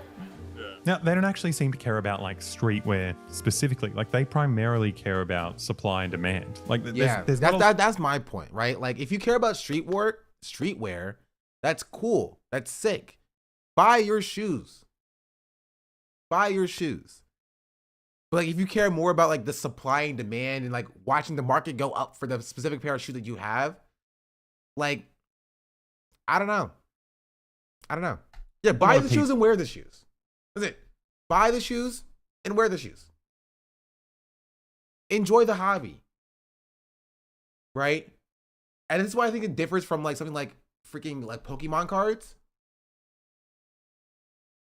Right? Because like, you know, who really plays the Pokemon card game with like physical cards anymore? But like shoes are like supposed to be utility. You know, just wear the shoes. Learn to clean your shoes and you'll be all right. What the best thing I learned about shoes and keeping them solid is loosening the laces. The first thing you do when you buy a pair of shoes is you loosen the freaking laces. Right? That's how your shoes get creased. If you tie the shoes as tightly as freaking possible, that's how your shoes get creased. Loosen the laces, right? And your shoes don't crease that much. Honestly, you just relace them. If I were you, I would just relace them entirely, but like loosen the laces. This is how I like it. Then I don't know what to tell you. People out there that still think, you know, buying these shoes will make you cool like Michael Jordan, right? Like now they think that buying these shoes will make you rich like Nike. So the reason they're disgusted by fake shoes is that fake shoes don't align with their economic interests, right? If you're investing in and selling sneakers, a fake shoe's it's not like a verifiable commodity that will make you rich. And it's also not an accessory that will communicate to other people that you're rich. And that's what really matters here. Like they know the sneakers they're buying are actually shit, but these consumers, they've kind of convinced themselves that like they're in on it, right? They think they're somehow on Nike's side and they're playing the market and they're getting rich off of everyone else. But in order to get into the game, you would have had to buy sneakers off of someone who also thinks they're in on it, which, I mean, it's a definition of a pyramid scheme, right? Yeah. And on the very, very bottom of the pyramid are just like a bunch of kids who are forced to glue shoes together for 12 hours a day. And to them, it doesn't really matter if it's fake or real. Like they're getting fucked either way.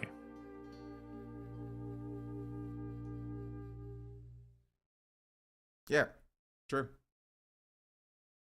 My take on this is if you're going to buy sneakers, I was thinking for the 21 monthly subscription.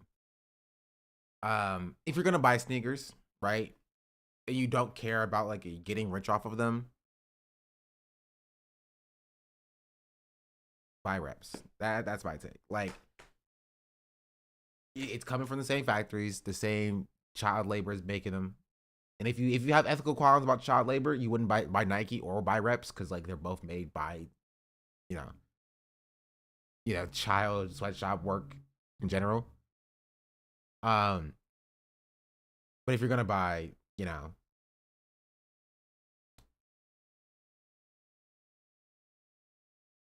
reps, Are there sneakers that have clean supply chain?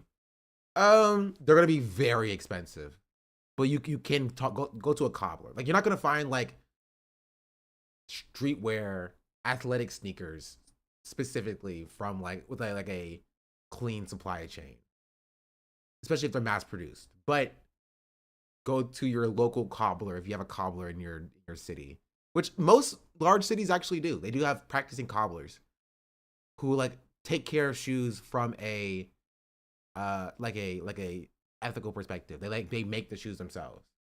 And as I grow old, like, I'll probably move away from like Jordans in general and like, that sort of stuff.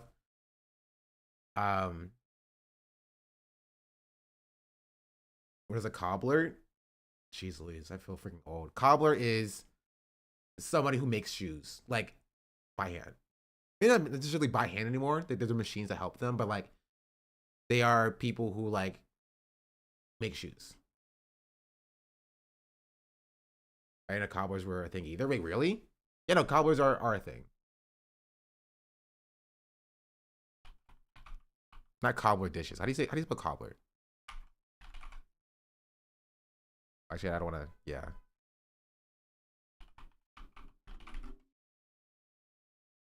Don't accidentally dox myself.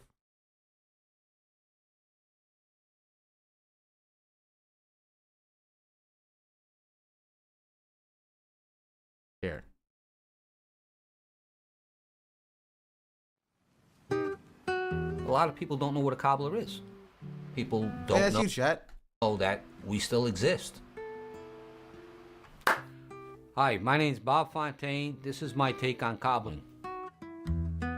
People come in and say it's my favorite pair of shoes. That's the bottom line. It's like my dog chewed it. It was my father's. I want it fixed and get it back to normal. Everybody says, oh, I'll throw it away. I'll buy another pair. You're paying good money for your shoes. Bring it in. We'll look at it. We're honest with you. We'll let you know right there and then if we can do it and how much it's going to cost. They're not making the shoes as well as they used to. My industry, we have to figure out, okay, different types of glue for different types of rubber now.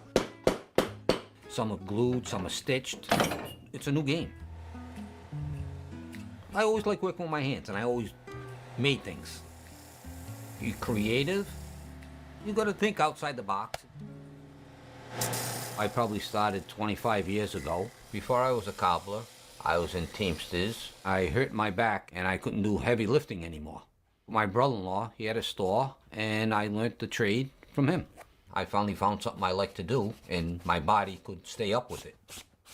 When I took the shop over, I come down, talked to the previous owner, Marcel Caillouette, very nice people, him and Janice, and they were here 45, 50 years. I left a name. I said, why would I change a name? Everybody knows Caillouette Shoe Repair. I like moving. I can't sit still. If I don't have 3 or 4 jobs going at once, I'm not happy, because I bounce from here to there. Cowboy boots, work boots, ballroom dance shoes, car salesmen, I do their shoes because they wear out quick. Anytime you turn around, you never know what's going to walk in the door. I have a gentleman who comes in from Connecticut. He works for, I think, the Shriners, and he's a clown. And he brought his clown shoes in. And they're, like, huge. And nobody would work on them. So I rebuilt the whole shoe for him and everything, and he loved it. A lot of jobs are challenging, which I like. The ladies' high-end shoes, the Louis Vuittons, the Christians with the red soles. I do the sole guards on them. And a lot of guys don't want to work on them because they're very expensive and you've got to take your time. I have the state police contract. I do their boots. They're high-end boots and they're very tall. A lot of times we have to do full soles, heels, patches, and they're always wearing them out because they're in them 10, 12 hours a day sometimes. And you have to make sure that they're up to snuff. We got a customer coming in, I believe. My thing is, when somebody comes picks up their shoes, I take everything out of the bag and show them what I did. Because a lot of people just say, oh, I'll take it. I said, wait a minute, I spent a lot of time fixing this for you. Like, at least look at it and appreciate it a little bit before you wear it. People say, oh my God, I couldn't believe it could get done. I make one person happy a day, I'm happy. Okay, I can go home. There's nobody opening stores. The older guys are passing away. The families are just closing their stores up. There's, I think, only maybe 6 left in Rhode Island. It's tough to say who's going to run the shops. I hate to say nobody. And I feel bad for the people because it's getting tougher and tougher to get somebody to fix your shoes. We want to make sure it thrives. It's a nice thing because it's a family business. Everybody says, Bob, you got the gift to gab. Want to know what's going on in your life when you come in here. Whatever they want to talk about, it's good. A lot of times they come in and say, oh, I forgot. My mother's in the car. Oh, my wife's in the car. I got to go back out. If somebody comes in and they're a couple dollars short, I said, don't worry about it. Next time you come in, pay me. And I bust them up because I say, I'll put you on the wall of shame over here. I put you on the wall of shame here. The next time you come by, pay me. You trust your customers, they trust you. This is how local businesses should run. True. People say, oh, how can you survive? And guess what? Get up, go to work every day, and be happy what you're doing. I'm doing something I love to do. I work with my hands. I like challenges. And I like people. Yes, my name's Bob Fontaine, and that was my take on cobbling. What a chill guy. This has 3,000 freaking views. W Bob. I want to be this guy's apprentice. And honestly, this is the issue with like capitalism, right? Because as we move towards industrialization and as we move towards mass production, you lose like this, right? You lose this. Tailors are dying out too, yeah. And this is what is inevitably, yeah, I'm gonna say what is what inevitably is gonna happen with AI and like the art form, without like regulation.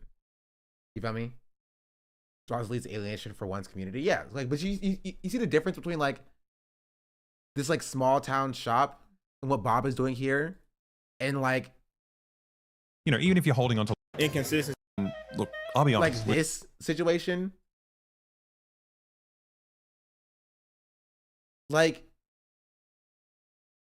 does one really need that many shoes? Does one really need this many shoes? And after like, you know, these shoes, if they even wear them at all, right? If they even wear them at all, they're just gonna go into the trash. They're gonna go into garbage, right? So they're made unethically, and then they're gonna be disposed of unethically. And, you know, if they're even worn between that at all, right? That's the best case scenario if they're even worn in that situation, right? A very commonplace scenario is that the shoe just dips in value, or Nike releases or re-releases an old version of the shoe, and then it dips in value, and then they just like, you know, throw them away to make space for whatever new shoe comes out. You know what I mean? Unfortunately, most affordable clothing aren't worth taking to repairs anymore. A pair of shoes costs $100. If the old pair costs the same or more, it's not easy to justify fixing them. Yeah, that's my point, right? It's what happens when you have like mass industrialization, right? When you have a society that moves towards overconsumption and mass industrialization, when you can churn out shoes as unethically as possible, but as quickly as possible, for as cheaply as possible, right? Then yeah, it doesn't make sense for a Bob to exist. Right? It doesn't. Cheap boots don't last long, but it doesn't matter. They don't need to last long if you can buy another pair of boots for like $50. And paying Bob what he's worth for like the 3-4 hours of time that it would take for him to fix the shoes is going to cost more than $50. Our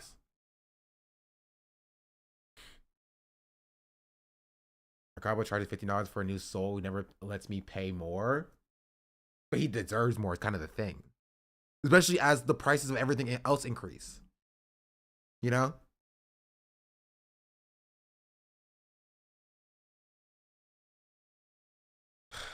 your shoes. Like, this is a situation where I don't know how you would fix this, right? But this is the perfect example of like the common person, like the normie person, accepts slop, right? They will take slop. Not even talking about like these guys and their Nike shoes or whatever, but like even like normal people who don't even want to engage with like Nike or whatever, or like the luxury shoe market, would rather go and buy a pair of off-brand, you know, cheaply made shoes for $20 at Walmart than like something that will last. Right? They will take and engage with the slop because it's easy. Because it's easy. It's easy. It's very easy to go to Walmart, buy a new pair of shoes once your soles are wearing out. Right? When you're alienated from your community, you're not gonna go to your you're not gonna go to your local cobbler because you don't know your local cobbler exists. Walmart's there. Just go to Walmart. Throw your shoes away. Who cares where it goes? You know what I mean? I want people interested in learning skills and trades like this and more focused on building community with people who have a broad range of skills and interests. But you can't do that under capitalism, right? Why would you become a cobbler in a dying profession that like people are clearly moving away from, making basically no money when you can just make more money working at freaking McDonald's? That's kind of the issue. There's no incentive to do that. Because it's like you would have to go out of your way, taking a pay hit and years of your life learning a skill, right? For less money than just, working at like an office or something, pushing paper. Our society is functionally and foundationally broken from the ground up. It's broken. It is completely broken. And it's going to lead to society getting worse and worse and worse and worse. And this is just one aspect of it. One aspect of it. Right? That's kind of the point though, right? In capitalism. Capitalism is specifically about capitalists or capital owners finding like the lowest possible costs for the highest possible profits. And what's better than selling the same cheaply made shoes from the same factories that replicas are made for 10 times the price, right? If you can buy this shoe, and of course, if you have a situation where like you can like have or create a culture where like now that cheaply made shoe that's made exactly the same is now invalid to wear, right? You can profit more money. I think it's similar to organizing a workplace. Get to know who's around you, who has skills and what skills you can offer your community. To the legal system on the verge of collapse, I think I'll give up my career as a lawyer and become Bob's apprentice. Yeah.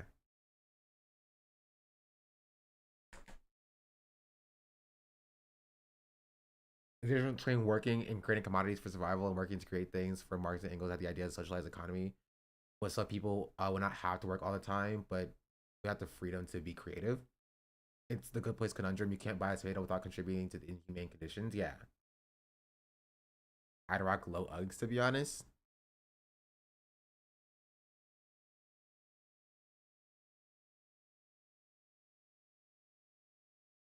Yeah, I didn't know I had so many low Uggs enjoyers in the chat here. But yeah, that's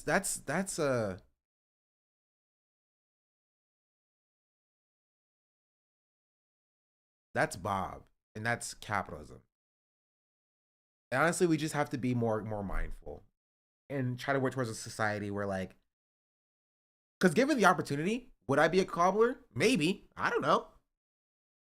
Right? If I didn't have to like, to survive under capitalism, I could be a cobbler for $5, right? A shoe that I'm cobbling. If I enjoy that, like that would be interesting. But as society becomes more expensive, either your prices have to go up to to, you know,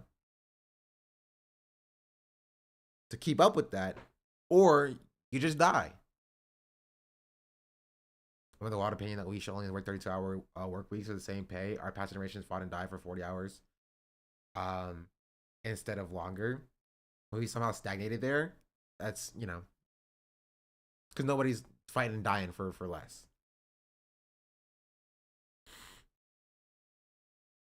How would you even learn at this point? They're all going out of business or retiring. There are still people in the same way that like there are still people who like do like analog photography. There are people who will teach you if you really wanted to learn. You know what I mean? But if you ask me, like in 20 years, I'm sure that there'll be less people, but there'll still be somebody, right?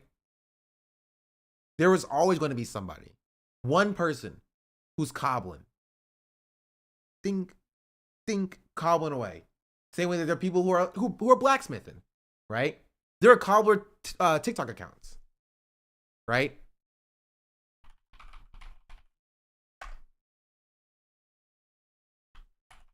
That I watch sometimes. 1.3 million followers.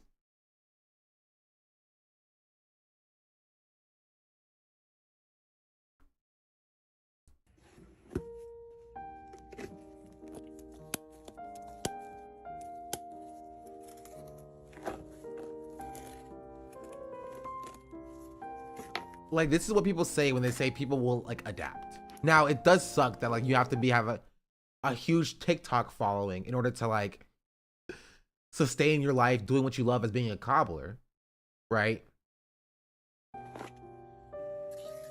But like, at least they'll be around.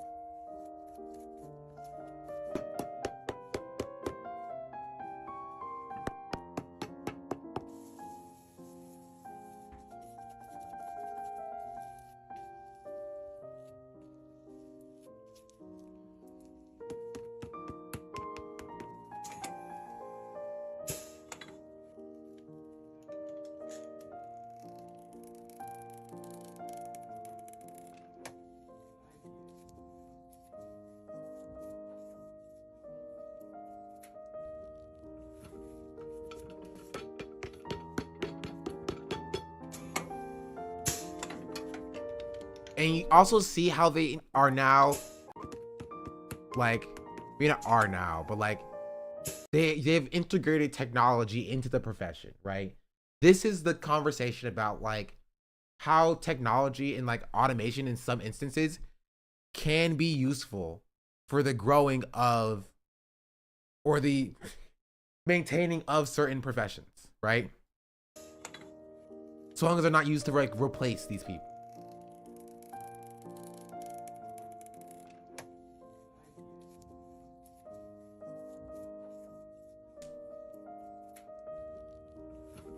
Now 2023 price. Well, he had a belt sander as well, which I was gonna go back and look at, but like, you know, like the belt grinder or whatever is relatively relatively new. Like this Dremel tool, new, useful, useful. There's a usefulness there, right? Technology, and this is a perfect example of like people who create things, people who are creatives, right, will utilize technology to make their lives easier, so long that it's done by or for the people who are creating the things, right? And like how like Nike has now exported their creation of their shoes to like developing nations, or to like, to like child slavery in other nations or whatever, with factories mass producing things. That's where the issue comes in. That's where the problem comes in. It's not even like specific with like AI, right? But it's just companies finding any way possible, including AI, automation, or exploiting developing nations' labor in order to justify, low cost, high price. my opinion, jobs being replaced is good in not capitalism. I don't agree with that. Like, I think that so long as, like, I don't think that we should, like, even under like a social or communism, we should be telling this guy, hey, we have a bot, or we have a machine that can do what you do now. You're fired. Get out of here. Go do something else. You know what I mean? If he wants to create shoes, he should be allowed to create shoes. It seems like something that he enjoys doing. Right? People who love to sew should be able to sew. Like, it should be what they enjoy doing. Again, I'm not gonna sit here being like, I know better than this cobbler. We don't need your job anymore. Goodbye, leave, or whatever.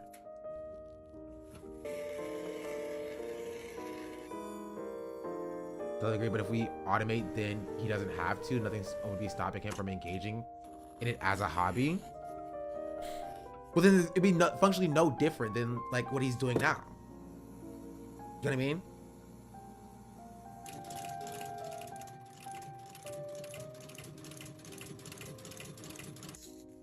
Because when you said like he should be replaced, then like the insinuation is that he should not be doing this anymore.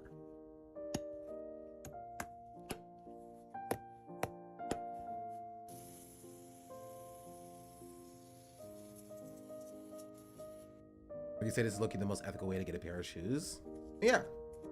Some people literally enjoy cleaning. They can't do it as a profession though, because custodians are paid shit. But there are people who enjoy their job. They should have better working conditions. Yeah.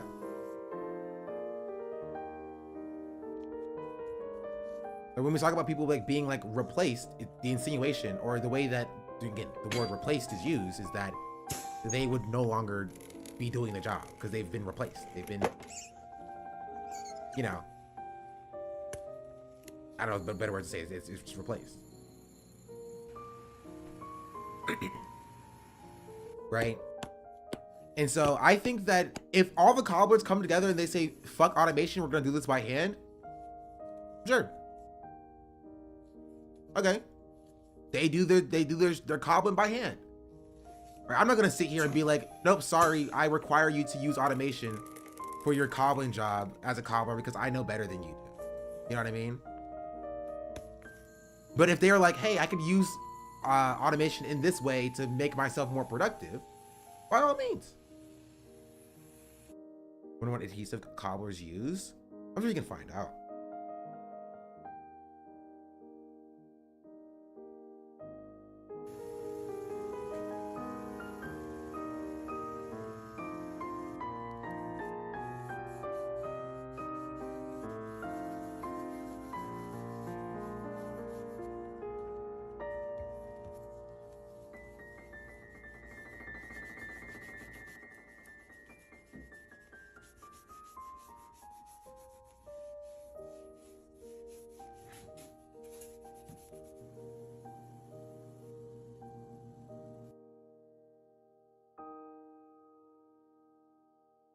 I just think that nobody should have to work any job ever.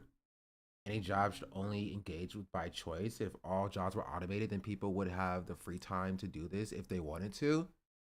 But like, and I get that, but there's absolutely no world where like all jobs can be automated. It just doesn't exist.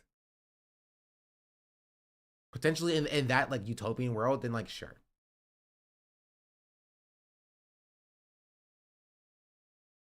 Right, but currently, as it currently exists, labor is necessary. The other week, I made this here lie, and today I travelled up to Longford to put it and myself to the I've seen this guy test. before See, as the well. ploughing championship was on, and the cream of Ireland. I don't think this is the best video he has, though. Universal, unique, untouched, unadulterated, the raw, uncut. Let's just cut to the chase. We're going to be using the nectar of the gods and a bit of sandpaper just to bring that back down to bare metal. Gonna take it apart first, actually. Might make it easier. You get a big screwdriver and a little spanner. Hammer into place there now. Let's get twisting. Apart at last. See there now, under the rust, we're dealing with none other than the finest Sheffield steel. Look at that shine. Ah, this is lovely, lads. The sunshine warming my back. Look at the clouds. It'll be lashing rain now in 10 minutes. This is the part where I ask you guys to turn a blind eye as we use the fruits of the electric motor to help clean up our screws here. Here it comes. God, I love mayo. Looking pretty clean now. I have the diamonds. Perfect example of somebody using technology It'll be lashing rain now in 10 minutes. to assist his trade. Ask you As guys far to as he would like to, right? And as we use the fruits of the electric motor to help clean up our screws. As it here. should be used. Here it comes. God, I love mayo. Looking pretty clean now. I have the diamond stone Remember, here. I We're can just do going to Sheffield give W. I both don't know sides a Sheffield. good old edge in through the countersunk hole. Gotta screw it through this hole, and then we can lock them tight, but not too tight out of fear they don't work. And here we are, lads, back at our grassroots with another lovely restoration video. Goodbye and good luck. Universal, unique, untouched, unadulterated. I'm after finding this old chisel, but the woodworms have beat me to it. So too has the rust. Today, we're going to fix it. So we'll start by giving it the usual blast of WD-40, then coming along with a bit of 120 grit sandpaper here, and just taking off all that rust. So the rust is well gone at this stage. I've worked my way up to 400 grit just to get this fella looking nice and shiny. Start sharpening, we need to make sure the back is perfectly flat. I have a diamond stone here in the vise, and we're probably going to spend the next half hour doing this. Now for the real sharpening, I have this fancy schmancy setup here. So first we sharpen her up to 300 grit, then on to 600, before bringing her up to 1200. Finally then we can throw on our strapping pads and strap this bad boy all the way up to 1800 grit. This one brings us to 2500 grit. Finally then, 5000 grit should give us a mirror edge finish on the end of this edge. Anyway, the moment of truth, will it shave hairs? Absolutely. So the steel is going right well now, but that's only half the puzzle. We still need to sort out the handle. Using this old set of vice grips here and a hammer to see if we can knock that handle right off. So I have the pole lathe back in action here. We can see when we push this down, it spins our piece of Come ash on, naturally. dude. So I have the chisel up there now, and we're just going to slowly round this fella That's out. insane. So I have it shaped out how I want it now. The next step is to grab our sanding disc, and same old story, just sand that fella down. I saved a bit of metal from the old one, so we're going to hammer that one onto the new one here. Now I do have an excuse for using a power tool to cut out this hole here. I left my braces and bits down in the other workshop, so I am forced to use power tools to bore out this hole. So you guys can turn a blind eye or unfollow, it's up to you. So now it's time to drive it home. I have a scrap piece of wood here, so we're just going to place it along like that. He's like, if you want to unfollow me for using power tools, I understand it. Next, we have to introduce the handle to my near and dear friend Lindsay Doyle. So we just get a bit of that in there, and that'll protect and seal the handle. Here we have it now, perfectly balanced. I have a timber framing job tomorrow, and this fella will make himself very useful. Thanks for watching. Talk to you in the next one. Good luck. I'm after finding this old chisel. He goes on rants about capitalism sometimes. Okay, I need to see those. I need to see those.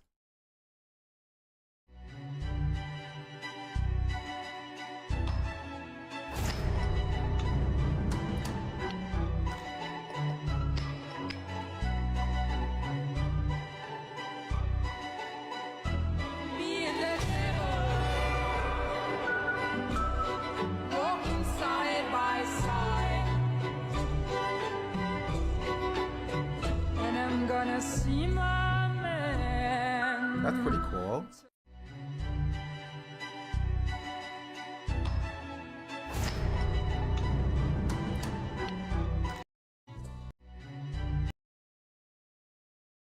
Like I love people who are like into like these skills, and this is very lucrative crap, by the way. This guy has 3.4 million followers. This guy has 1.1 million followers. This guy has 1.3 million followers, right? But I absolutely hate that the only way that they're able to do this is by selling their craft on the internet. But they should just be allowed to do this. You know what I mean? They should just be allowed to like make shoes or do stonemasonry or do restorations of old tools or whatever. And they shouldn't have to worry about their material conditions being satisfied. Right? And everybody should be allowed to do that. Right? Think about how many more cobblers we would have if their material conditions were satisfied. And they didn't have to work at freaking McDonald's, right? In order to buy food for themselves and their families. How many cobblers would we have? How much history of the world are we going to lose when these people are also forced to leave this behind in order to start you know, working their jobs at the AI factories to keep the AI fields toiling, you know? The AI gears spinning.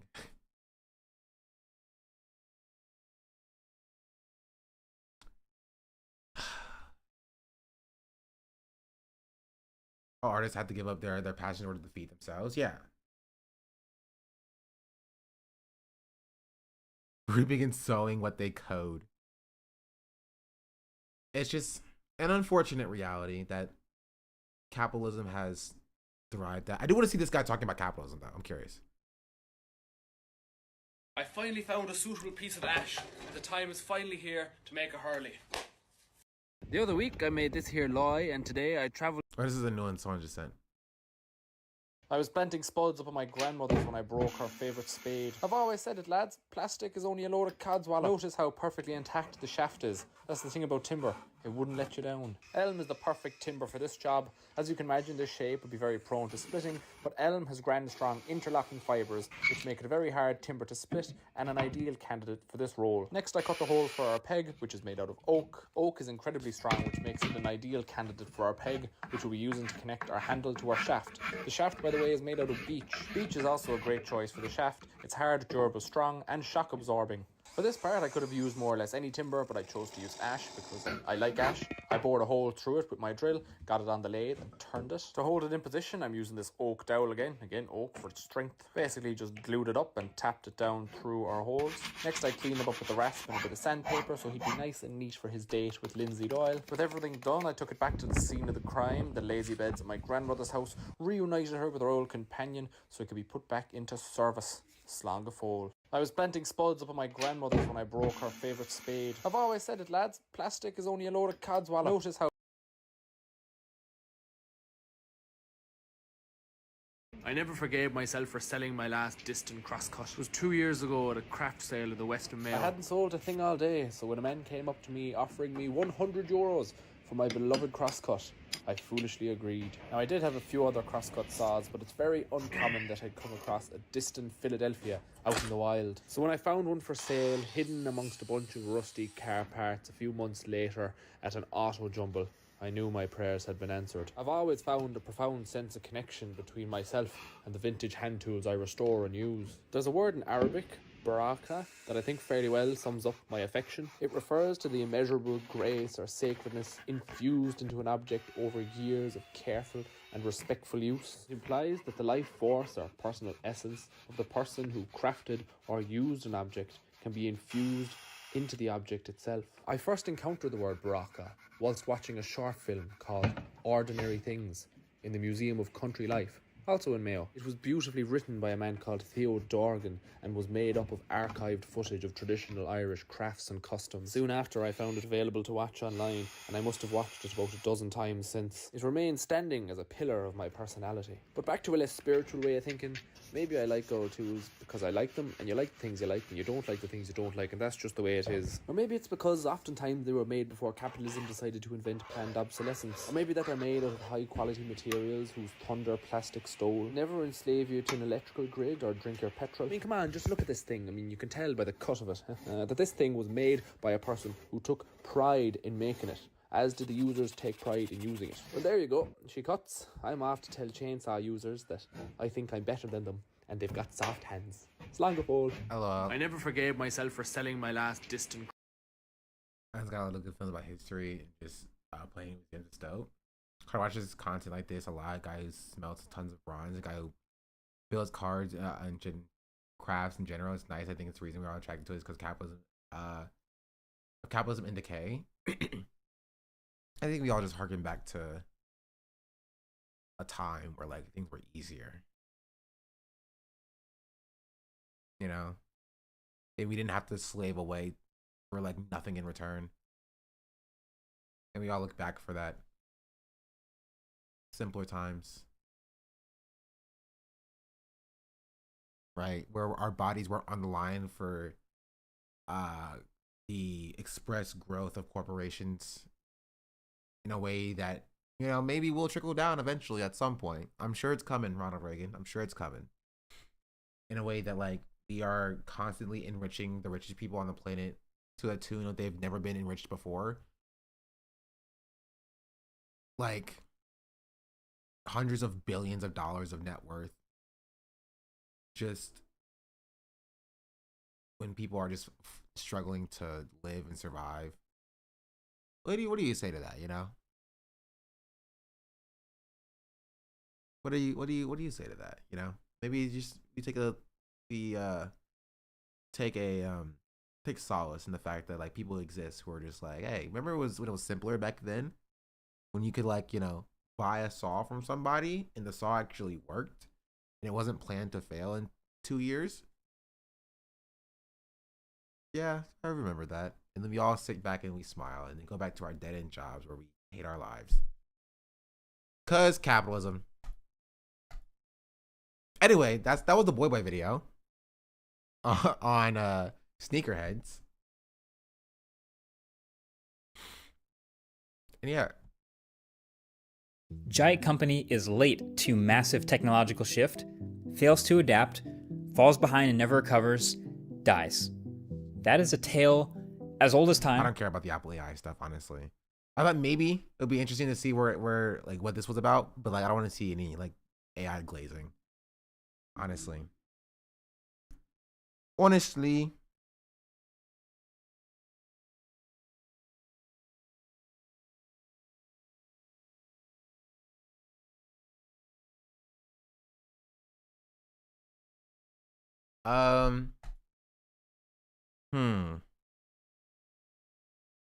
else did I want to talk about today? That was on the docket. I want to talk about Tariff Day.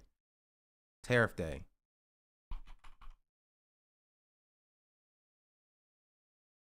This one right here. Donald Trump is reportedly going to announce another wave of tariffs on just about everyone and everything in what he's been calling Liberation Day. Now with that, the exact details are unclear, with the president just teasing that the tariffs would be nicer than what American goods face in other markets, saying we're going to be very nice by comparison to what they were. The numbers will be lower than what they have been charging us, and in some cases, maybe substantially lower. And this is sources within the White House have told outlets various things, with some saying that the administration is looking to implement reciprocal tariffs in order to balance out the tariffs that other countries place on US goods. With one example that the president has harped on for weeks now is the alleged 200 to 300% tariffs that American dairy products face in Canada. Though there, as Canadians have pointed out, that number is missing a bunch of context. Right, in that example, allegedly 99.9% of American dairy products are actually exempt from the tariff since it only applies once a certain threshold is met. And actually, many tariffs around the world, they have similar carve-outs and exceptions, but what we're seeing is the president seeming to just say the big number and claim that that's what we're going to match. Though this is, other advisors are reportedly pushing a different approach. Right, instead, they want to implement a flat tariff of 15 to 25% on essentially every good entering the US. And this, as Trump has also said, that some industries like automobiles could also be slapped with additional tariffs. And with all of this, they claim that they're scared of the Chinese EVs, chat. Let it be known. it'll raise upwards of $6 trillion in revenue. You know, with that saying, the money can be used for a variety of things. Obviously, balancing the budget is a top priority for Republicans, at least on paper. But also, other options that have been floated around include some kind of tax rebate or payout to Americans. But what I'll add here is, while that sounds great, right? You're gonna give me money? Love that. Any sort of rebate like... gonna go under even with like 5% tariffs? Maybe then they'll come back to United States of America.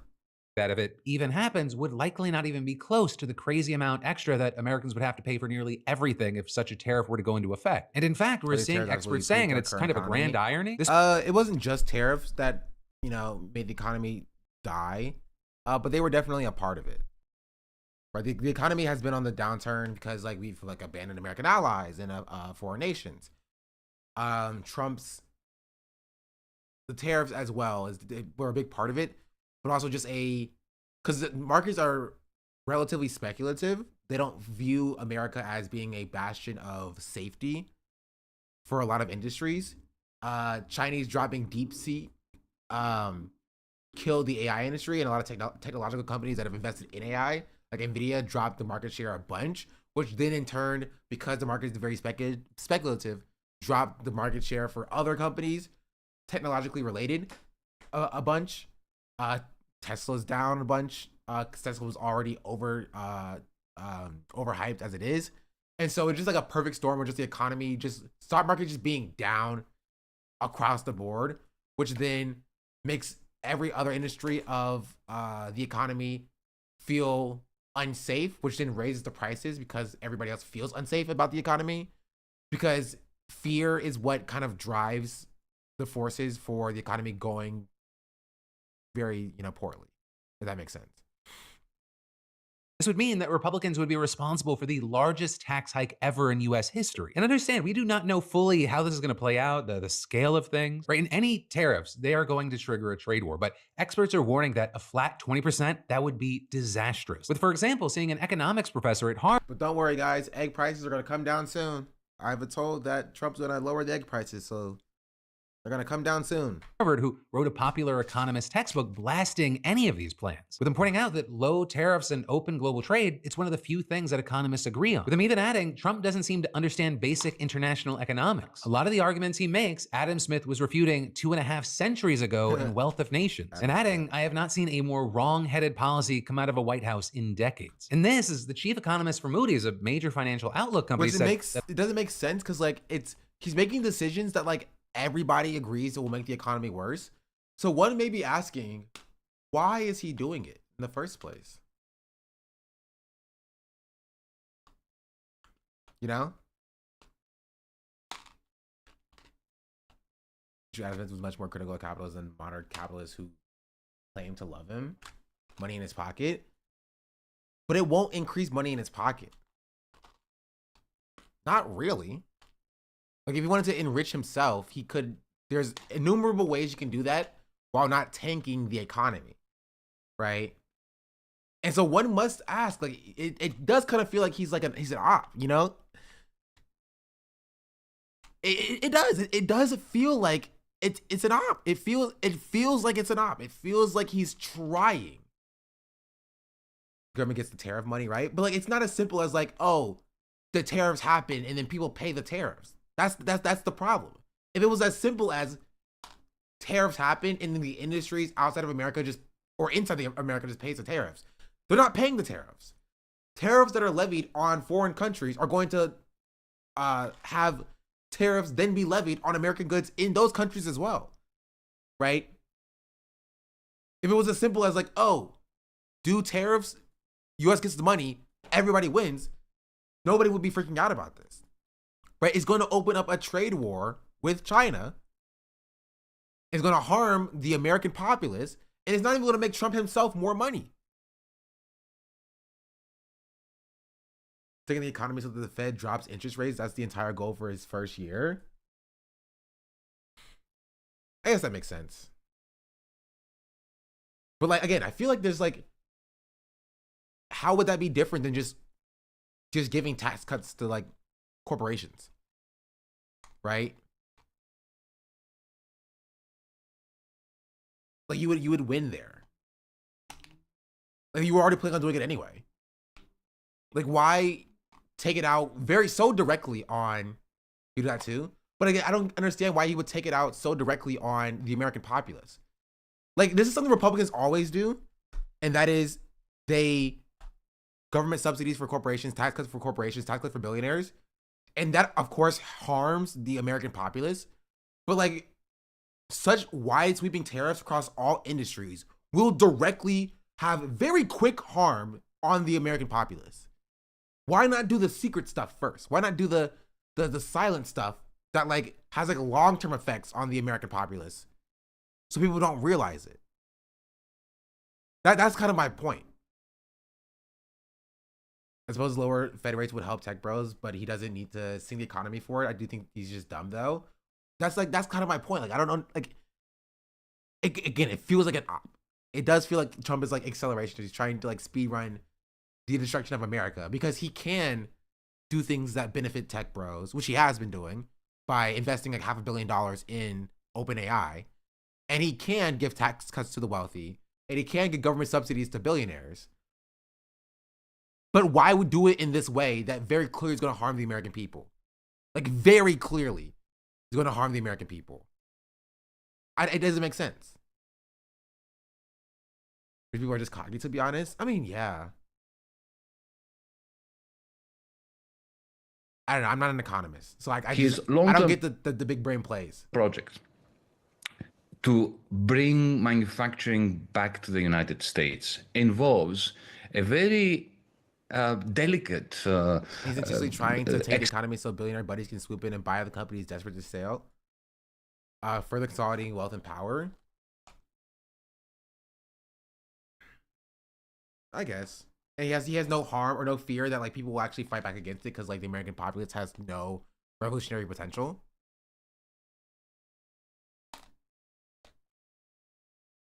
They never think that people will rise up or do anything. They're always limit testing. I don't think he thinks that far ahead. So you just vibes, honestly. Honestly, he's just doing it because like he's wanting to see if he can. That actually makes more sense. This is just a dick swinging move from Trump. He's like, I'm doing this just to dick swing. People are saying that I can't do these tariffs. I'm doing the tariffs just because I can. And no one is standing in to stop it. Yeah. They need to own more. I mean, they can always own more. Like the corporations, 100%. Full privatization. Exercise. On the one hand, he wants to reduce the value of the dollar. The exchange rate between the dollar and the sterling, the euro, and so on. He wants to bring it down in order to make American exports more competitive and imports into the United States more expensive, and therefore shift jobs back to the Midwest, let's say. At the same time, and that's what I'm saying. But it won't. Why does he think that it will? That's kind of the issue. Is that like, even if that's the case, why would the billionaires who are the capitalists choose to, I guess the idea is so that make it so costly to like have exported jobs in developing nations that like they are forced to come back to America, but like that would still like, again, increase prices for American citizens and make Trump not very liked by the billionaire class, but he's a part of the billionaire class. So why would he do that? Just tax him at that point? But just taxing them won't bring back American manufacturing. Right? And you're still kind of at the whims of like other foreign nations to decide what they are pricing their stuff to. You know what I mean? Like that still leaves open for China to undercut the American car manufacturing market by just importing like Chinese EVs. You know? Delicate. He wants to maintain the I hate economics. I do. I'm not a fan of economics. hegemony of the dollar. Now, on Thursday last week, President Trump signed an executive order to establish an official government reserve of Bitcoin ahead of a crypto summit at the White House on Friday. Now, it's a significantly big step towards mainstream acceptance of cryptocurrency. And also, we should say, an about-face of Donald 3 weeks old. Trump, who just a few years ago was fairly... I don't know if finish this off at least. That a flat tariff, it would almost immediately put the U.S. economy into a recession, and that stocks would lose 1/4 their value by 2027. With them then also fearing that unemployment will dramatically rise. And notably, Moody's is hardly the only financial institution making these predictions, with essentially all of them bracing for the worst. Right? And so with all that, when we look out into the landscape of this whole situation, it's not surprising that we're seeing clear signs that investors are on edge. We're seeing stuff like gold, which is traditionally seen as a hedge during economic downturns, rising above 3,100 per ounce for the first time ever. But, with all that, the TLDR is that economists widely agree that a flat rate on everything would be a worst case scenario. But the good news, although it's only good because of the other options, is that Trump seemed to back off from the flat rate approach yesterday, telling reporters whatever they charge us, we'll charge them. Though reportedly, many administration officials don't like this approach because he's gonna... because it'll incentivize companies to instead move products. Here's the main issue, especially when you're talking about like China specifically. China's economy is growing, right? It's growing at a very quick rate. And America's economy is not growing very much at all. And so if you get into a trade war with China, I don't see America coming out of it ahead. Right? I just don't. Not really. Like China has been playing the long game by increasing investments in like African nations as well. Having trade partners all across the country. Well, America has been tarnishing pretty much all of its allies globally. Like they were domestic manufacturing for one thing, and it's huge. And that by itself is huge. Yeah. Did you see Speed in Chengdu? I did not. Craig Giannis talked about that in the video, I think. We'll go back to the video after this if that's the case. China's economy is more than a third of America's at this point. Yeah, it's just, and America is not growing. And they also announced a trade alliance with Japan and South Korea, which is like also like unprecedented. Like, none of this, it doesn't make sense to me because it feels like, again, very purposefully trying to torpedo America into like the bad times. Like, I just legitimately don't think Trump believes that any country in the EU can restrict the economic power of the U.S. He's wrong, and I think that probably explains his insane actions in terms of foreign policy, just like pure hubris. I watched a China video 6 months ago, and tofu an economy will collapse in 2 months. Trust.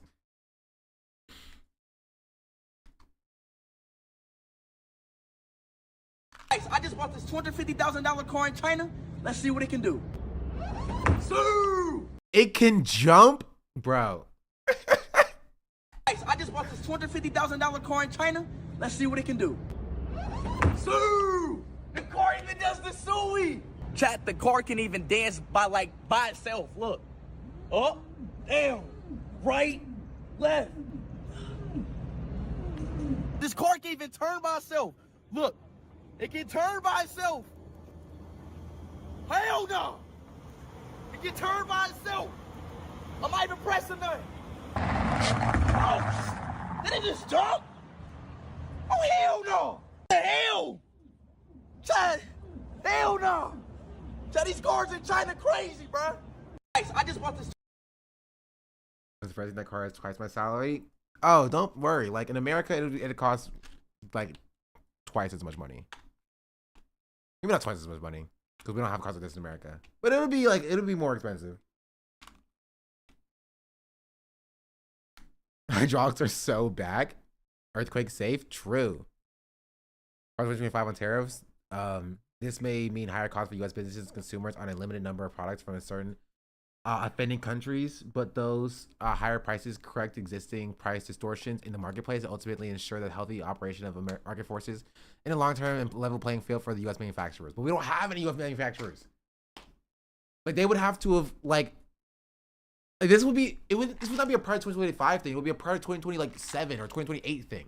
You have to build the factories first. We don't have any factories. We have no manufacturing. So right now, the U.S. Americans in the U.S. have higher prices with no goods currently being produced in America. So it'll be higher prices in the long term for potentially U.S. manufacturing with still higher prices in the long term. Sorry, higher prices in the short term. Like what are we talking about?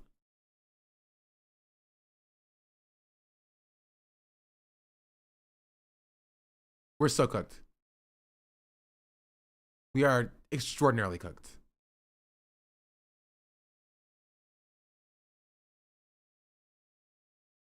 How does you do? Hey, have a try. This is a translator glasses. Translator glasses? Yes, you can ask this teacher to ask some medicine knowledges. What? Try. Yes. Wait, this can translate live? Yes. Have a try. All right, bet. Speak Chinese. All right, go. 这副眼镜是成都高新区的成都的企业制作的。Oh, it says sorry, it didn't work, bro. Oh! Did you see that? What the fuck? Did you see that? Hold on, wait. Speak Chinese again. 欢迎来成都。 Hey, sweetie, it's working. Whoa! Hey, bro! I speak Chinese! I speak Chinese. I speak. Hello.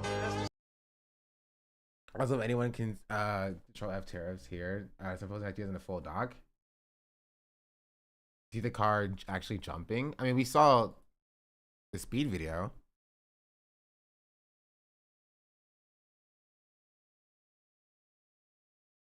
Speed is so likable. Speed is like the perfect example of somebody actually like growing, which is kind of sick. Don't put translator down. His brain is ready.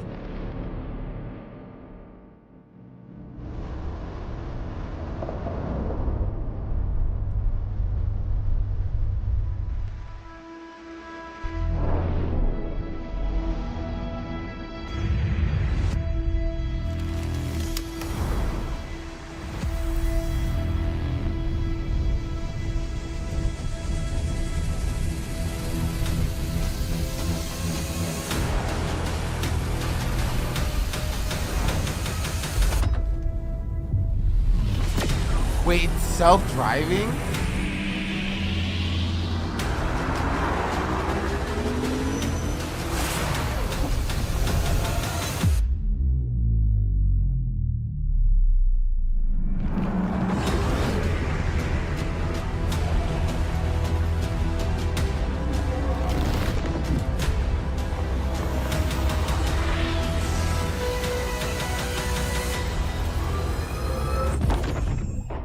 Now, I don't know when this would ever be useful, but it's so sick.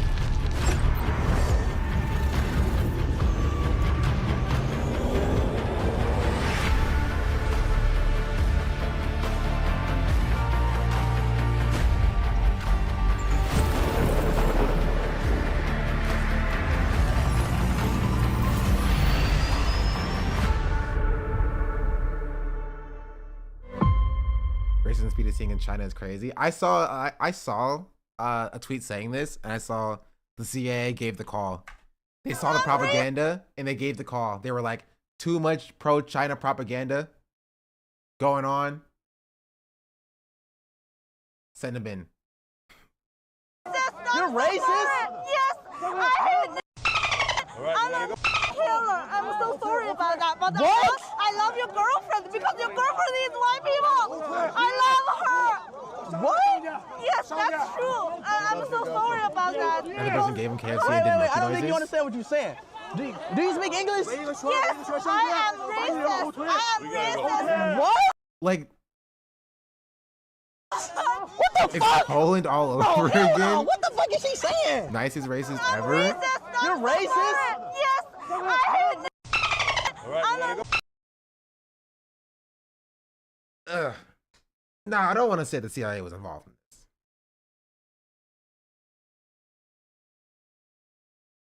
I think she was just rage baiting for clout. I do think she was rage baiting. She had paid off or something. No, I do think it's very much of a rage bait. Can it be put up to that? No, I think it's more of a rage bait. I think it's more of a I can go on Speed stream and get clout by being racist, which Speed has gotten before.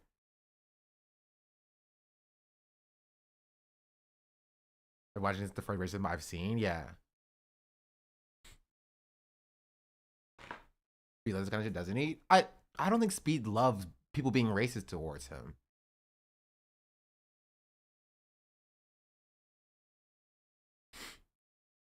Chinese homies already doxed her. That's crazy.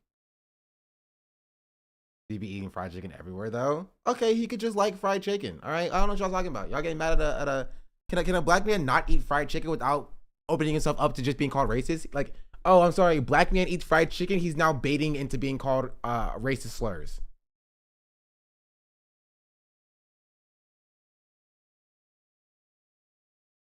Go back to Poland. He can't even eat fried chicken in peace. Hello. What's up, bro? Thank you, bro. At least somebody said something to me. Hello, Poland. You don't know me? Yes, he's black, but he's Jew. What? People in Poland are not black, they're white.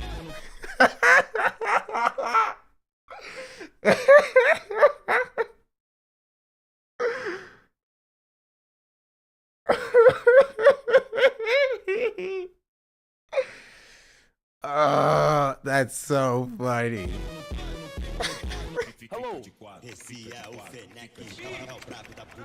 What's up, bro? Thank you, bro. At least somebody said something to me. Hello, Poland. You don't know me? Yes, he's black, but he's Jew. What? People in Poland are not black, they're white. Hello. And honestly, like genuinely, like he's kind of respectful as well. Like he's like straight up like compared to like how like other streamers are like getting in people's face and barking at them or whatever. Hello. Like he says like he's just talking to people on the street. He's like, hello. What's up, bro? Thank you, bro. At least somebody said something to me. Hello, Poland. You don't know me? Yes, he's black. Like he's gotta chill. Is that normal? He used to be like barking at baby's face. That was old Speed, okay? He did that like over a year ago. You know what I mean? This is different Speed. This is new Speed, right? This is a Speed who's come into like being a better person. Babies deserve it for real. It is his cultured speed.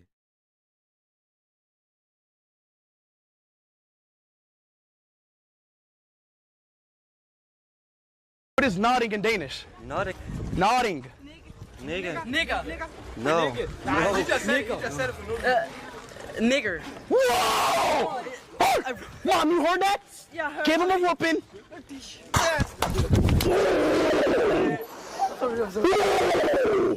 What is nodding in Danish? Nodding.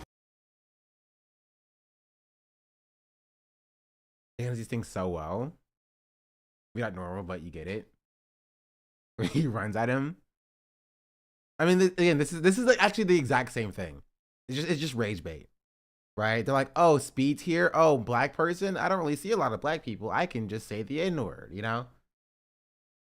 Like, that's just, yeah. Did you just Shaolin monk react to Speed's kung fu training? I did not.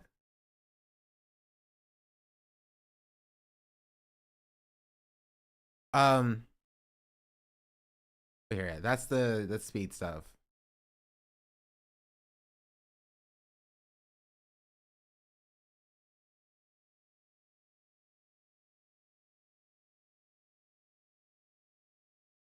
Elon's on his way out. Stop.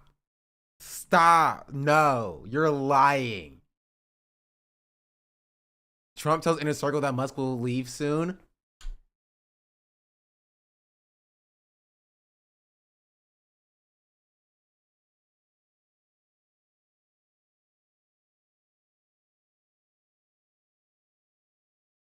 All it took was him.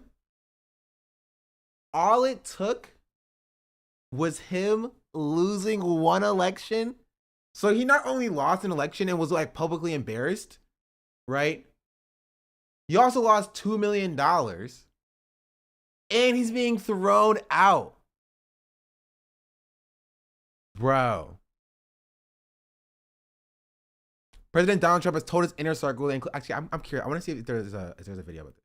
Wait, he's been $25 million? I know he dropped $2 million to just two random people. Did he invest $25 million in general? Like for the total election?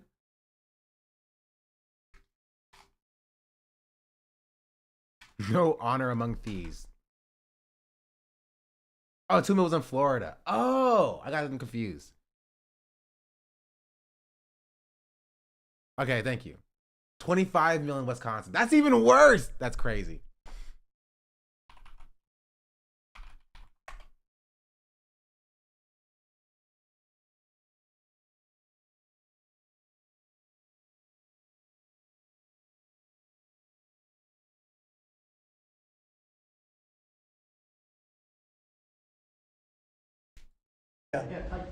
Elon Musk's special government tenure is coming to an end, 130 days, I think another month.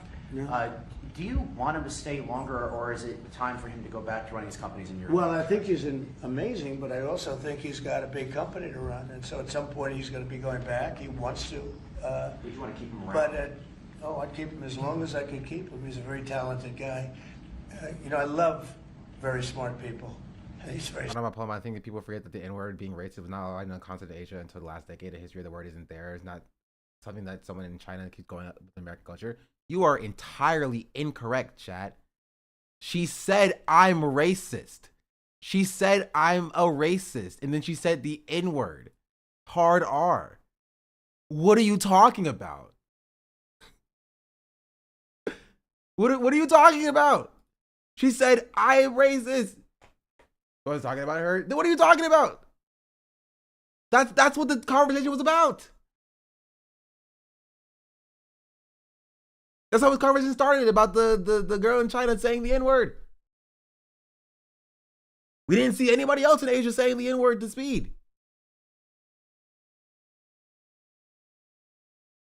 Smart, and he's done a good job.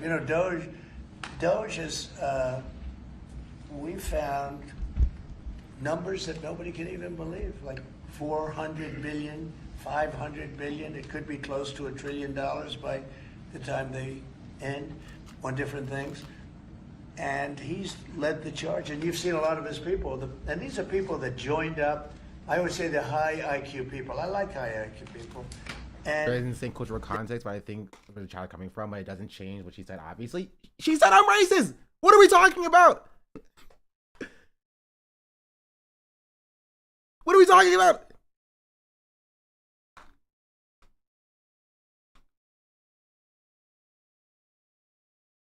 And when people get mad at K-pop and other Asian natives, sorry, I skipped that.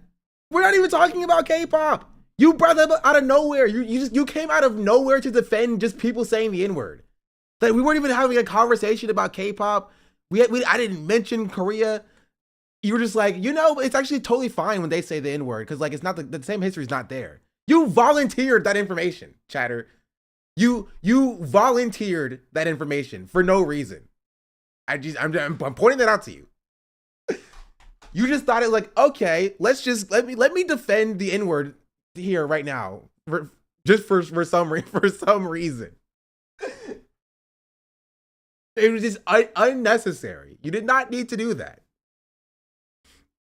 You did not need to do it. At the video, I'm just saying there's a cultural difference in general. Most people in West think of it in a West perspective. Again, you're talking. You started the conversation. It's like we had a conversation about something different. You're like, in Korea, it's actually different when they say the N-word, and we're just like, what are you talking about?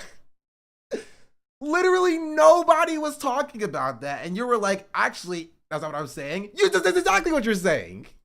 This is exactly what you're saying.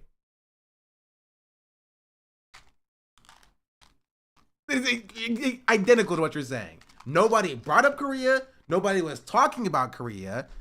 And you're defending the use of the N-word by saying that there's a cultural difference there. That is exactly what you're saying.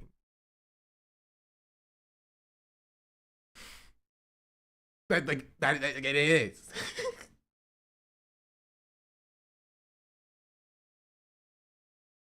Yeah, we were talking about an entirely different country. An entirely different country. A completely different country. Getting where the chatter is coming from, because K-pop Twitter has been crazy for the last couple of months about black appropriation versus appreciation. What are we talking about? Who is talking about K-pop? Why are we talking about K-pop? You're doing the same thing. You're like, actually, I kind of understand where the chatter is coming from. Because like K-pop Twitter has been kind of crazy. Like, nobody's talking. You are completely without provocation coming in here just defending the use of the N-word for some reason. Nobody was talking about K-pop. We weren't even talking about Korea. We were talking about something totally, completely different.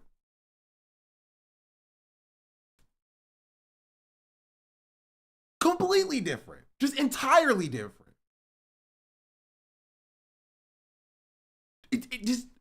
We weren't even talking about Korea. Why would it even be relevant to bring up any cultural difference in Korea? It doesn't make sense. We moved on entirely.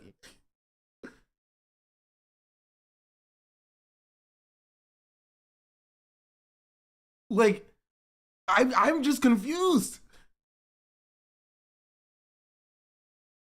I'm confused.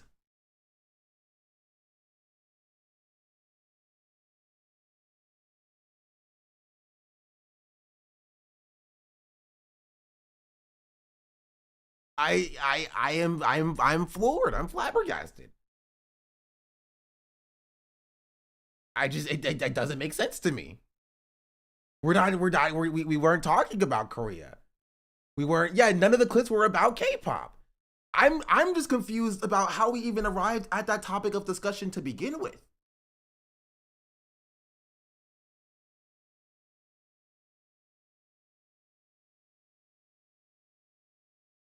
I have confusion. We're gonna move back on to Trump and Elon Musk. They've done a great job. No, at some point, Elon's going to want to go back to his company. I will say he's got, despite the way he's been treated, so he's an American patriot. But the way he's been treated with Tesla is just terrible. It's just terrible. In fact, you have a Tesla, and you love it. You love it. He was saying before he bought a Tesla. A lot of people are buying Teslas, I think, and I hope they are. He should not be treated that way. He's done an incredible service. I'm so defending the fact that Speed reacts in a very unserious manner that kind of gratifies the fan saying it to his face. Are you Black Cheddar?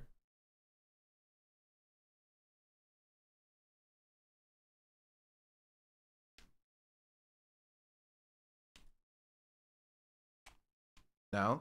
Then you don't have a say on how black people react to racial slurs. That's it. That's the thing.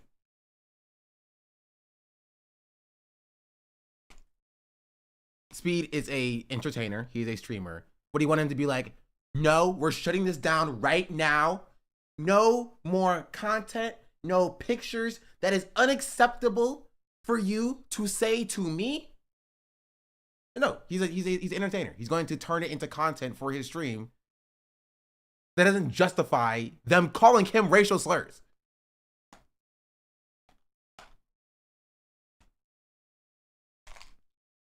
It doesn't. Oh, I'm sorry. You didn't act in the way that I deem is appropriate for you to act. Therefore, you know, you've now justified people calling you racial slurs. What are we doing? What are you talking about?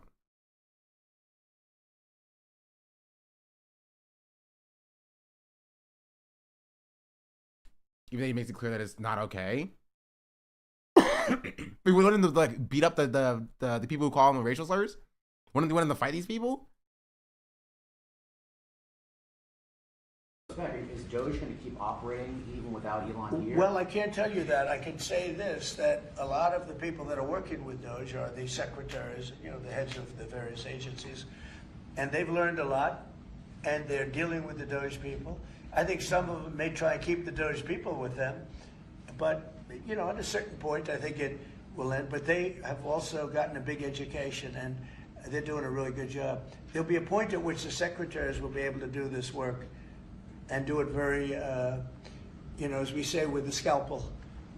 And that's what we want. Yeah, Jeff? Mr. President, have you had any updates?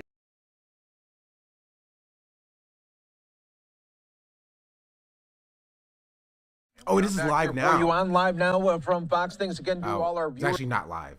Continuing to join us right now. Live look here at the White House as we get you ready for President Trump remarks coming at 4 p.m. Eastern. Of course, this will be highly in demand as we hear from him on tariffs, as today will be the day that they are implemented, and we will be keeping an eye on the White House, and if there are any remarks from lawmakers ahead of that. I don't know what you're talking about. And also, I don't care. We're moving on. Of course, we will bring that to you on Live Now from Fox. All right, everyone, Mike Page here. I'll be with you for the next 4 hours as we bring you top stories, live feeds, and breaking news as they come in. And we do have a breaking news report here that we want to bring to you regarding Elon Musk. Politico is reporting that Elon is thinking about stepping back from his Doge efforts. We are learning from Politico reporting that the president remains pleased with Elon Musk and his Department of Government Efficiency initiative. So he says, but like, bro lost an election and got booted immediately. I saw it was 100% correct when he said that Donald Trump does not like losers. Got booted immediately. Just immediately. And to be fair, honestly, deserved. Because, like, if you couldn't even handle this election, where, like, you dumped $25 million into, how are you possibly going to handle, like, actual congressional elections in the coming years? Crane Bolt Green, thank you for the 4-month resubscription. For the 6-month resubscription, technically. Much appreciated. We hope Doge goes too. It doesn't look great for Doge, I will say. And that was Elon Musk's like brainchild. Really harness the powers of capital and still lost? Yeah. Both men have decided in recent days that it will soon be time for Musk to return to his businesses and take on a supporting role. Yeah, this is like when you say, yeah, no, me and my girlfriend mutually decided to to take a break. You know, it was mutual. It was the decision. Like, like, nah, she broke up with you, dog. She broke up with you, bro. Like, Musk got to the point where, like, he was, like, attached to the hip to Donald Trump. And Trump didn't like Musk to begin with, chat. Like, let's be entirely real. Trump did not like Musk to begin with. Trump hated Elon Musk. Hated Elon Musk. And so now he was waiting for a reason to, like, break up. And after he lost the Wisconsin election, he was like, listen, Elon, this isn't working for you or for me. And listen, it's not you. It's actually, no, it's you. It's very much you. So pack your bags, get your things, and go back to live with your parents. According to 3 President Trump insiders who were granted access to describe the Elon losing the election as shadow president. Yeah. evolving relationship. Go back to your emerald mine, Elon. Go on your own, Elon. We lost the election, Elon. We don't want you here. We don't like losers here, Elon. Relationship. Musk's looming retreat comes as some Trump administration insiders and many outside allies have become frustrated with his unpredictability and increasingly view the billionaire as a political liability. It's so funny because he could have had the reins of government, bro. He could have had the reins of freaking government if he just shut his mouth, right? And did his job. But he could not stop being in the limelight. No, he could not stop taking the limelight for Trump. That's why I think that Trump hated Elon Musk. Not because Elon Musk made him look bad. I think that was part of it. But mostly because Elon Musk wanted to be the star of the show. You can't have 2 main heroes, you know? This isn't Avengers. Trump wanted to be the star of the show. Elon Musk kept going and being in the news for sick heiling or for, taking over the Department of Treasury or whatever and firing people and doing this and doing that. Like, and Trump was like, people aren't paying attention to me anymore. Right? And until, like, he got a reason to fire Elon Musk, which he did for Elon Musk, failing to secure the Wisconsin election, he's dipping. He's leaving. A dynamic that was thrown into stark relief just yesterday when a conservative judge, Musk vocally supported, lost his bid for a Wisconsin Supreme Court seat by 10 points there. So again, we are going to be keeping an eye on this story for you, being first reported by Politico. And we should also let you know that on the news of this report, Tesla stock has rebounded by more than $25 so far today from session lows. So again, we'll be keeping an eye on those impacts as well right here for you on Live Now from Fox. Live Now. Welcome back. Thanks for staying here with us on Live Now from Fox. I'm Brianna Isbell. As you can see, we begin today's show in Wisconsin, where liberal Judge Susan Crawford defeated the Trump-backed Brad Schimmel for a seat on Wisconsin's state Supreme Court in the most expensive judicial election in U.S. history. Many view the race as a referendum on Elon Musk, the world's richest man and Trump megadonor, who's been heading the Trump administration's efforts to dismantle key federal agencies. Judge Crawford won 55% of the vote, even though Musk spent over $25 million on the race to help elect Schimmel. On Sunday night, Musk gave out $1 million checks to 2 Wisconsin voters, one of whom happened to be the chair of the Wisconsin Federation of Young Republicans. Oh, wow. That seems like it needs some federal investigation. That seems like it requires some federal investigation. Crawford made a reference to Musk during her victory speech.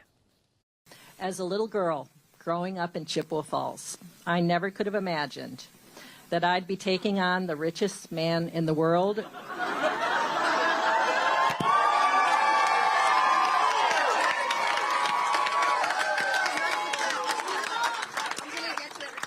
For justice in Wisconsin.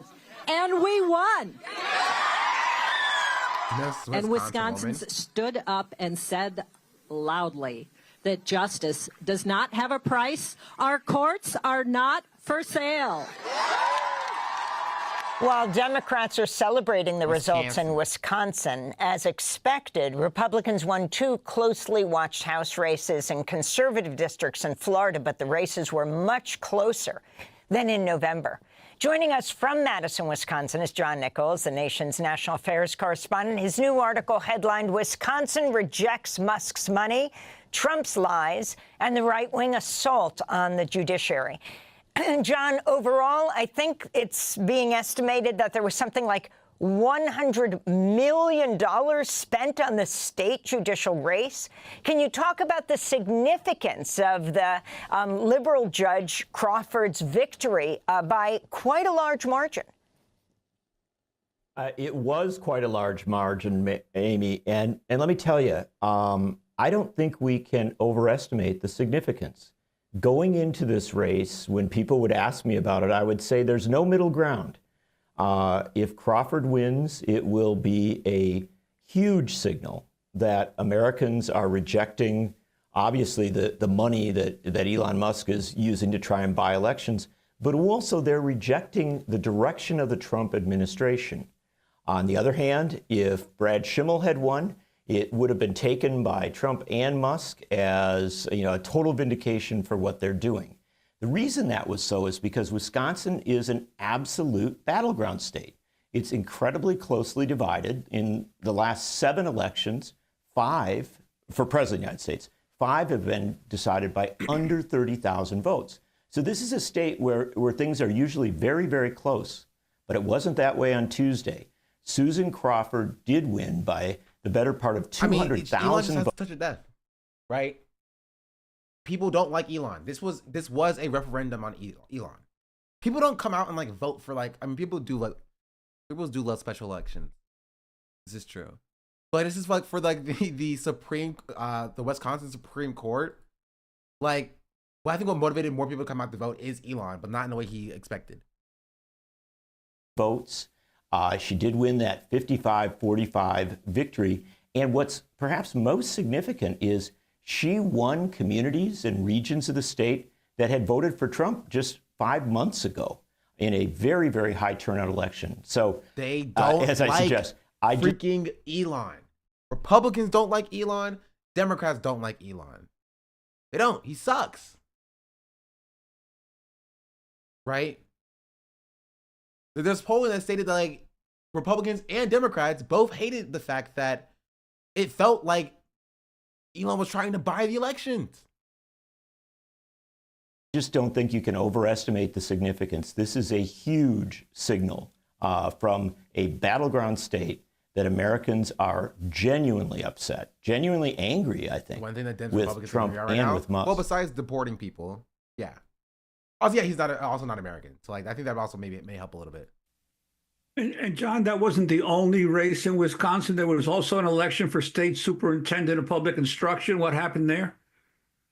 Well, you're exactly right, Juan. And the race for superintendent of public instruction, which is the state's top education job, and is a very significant job. It's the post that current governor Tony Evers held before he became governor, was intensely fought. It was a battle between the incumbent, Jill Underly, who has been an absolute supporter of public education. She's a former rural educator, versus a woman named... Chet. You saw this.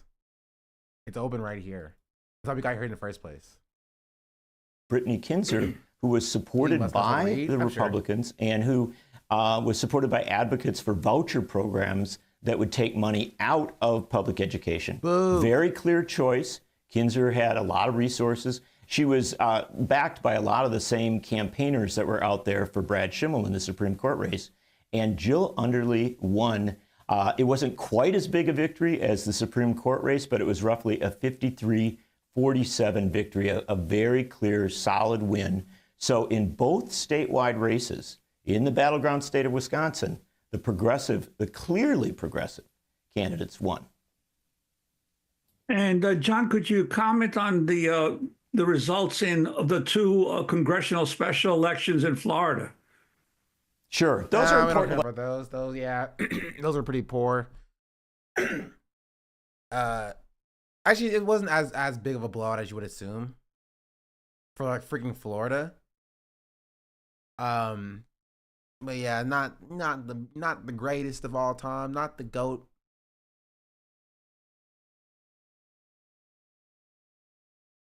Musk's favorability drops 10 points from February to March in the latest Harvard-Harris poll. President Donald Trump assigned Musk to lead Department of Government Efficiency, a task force designed on cutting unnecessary government spending.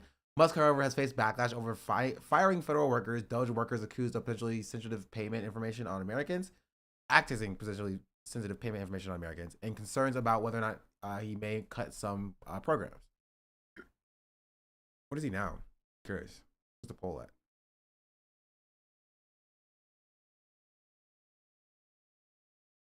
It doesn't have the poll here. What to know? Musk's favorability is plummeting and growing amid growing Doge backlash, according to a new poll conducted by the Harvard-Harris American Political Studies and Harris X that surveyed 2,746 registered voters from March 26 to 27. 49% of respondents say that they view Musk unfavorably compared to 39% of people who view him positively, according to the poll. This amounts to a -10 favorability rating. In February, Americans felt more neutral about Musk. The Harvard-Harris poll conducted the month showed 44% of Americans viewed him favorably and unfavorably. Musk's time at Doge has drawn some business trouble, with one investor calling on Tesla's board of directors to remove him as CEO. Ooh, that would be so funny. Please, please, please have him go back to Tesla and have him be removed as CEO. I think he would cry. And it would be so funny for him to be stuck as the CEO of a platform that he didn't want to buy, Twitter, and be removed of the platform that he really wanted to be, or the company he really wants to be on, as Tesla. Always oust the board member or shut them up. But like, ugh, I hope so. It'd be so funny. As the company's stock has dropped 33% since January. While Musk's personal favorability has dropped, America is still supportive of the cutting the size of the federal government. 68% of supports the goal of cutting $1 trillion of government expenditure compared to 32% who oppose doing so. Still, from 42% believe Musk and Doge will be able to achieve that by the end of the year. And remove his co-founder, credit to Tesla. Oh, yeah. Remove his co-founder. He ain't found Tesla. But yeah, so that would be funny. On the government expenditures, you could actually you could honestly cut $1 trillion of government expenditures by cutting the, I don't know, $900 billion we spend on the military, right? And then just there's only 100 billion left to cut. Cut ICE. Boom. Problem solved. Problem solved. Elections, because, you know, special elections in the first weeks of a new president's term will often give us an indication of, you know, kind of where sentiment is going. Now, these were heavily gerrymandered districts. They were designed to elect Republicans. There was no question of that.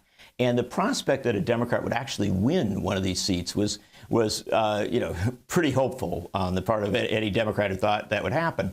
However, there was a huge shift in both of the Florida districts toward the Democratic candidates, both of whom, by the way, were not, you know, famous people per se or you know, particularly powerful figures. And they were running against very prominent officials in Florida on the Republican side. And yet what we saw is that counties in rural and more urban Florida that had actually been, pretty supportive of Trump, in some cases shifted toward the Democrats.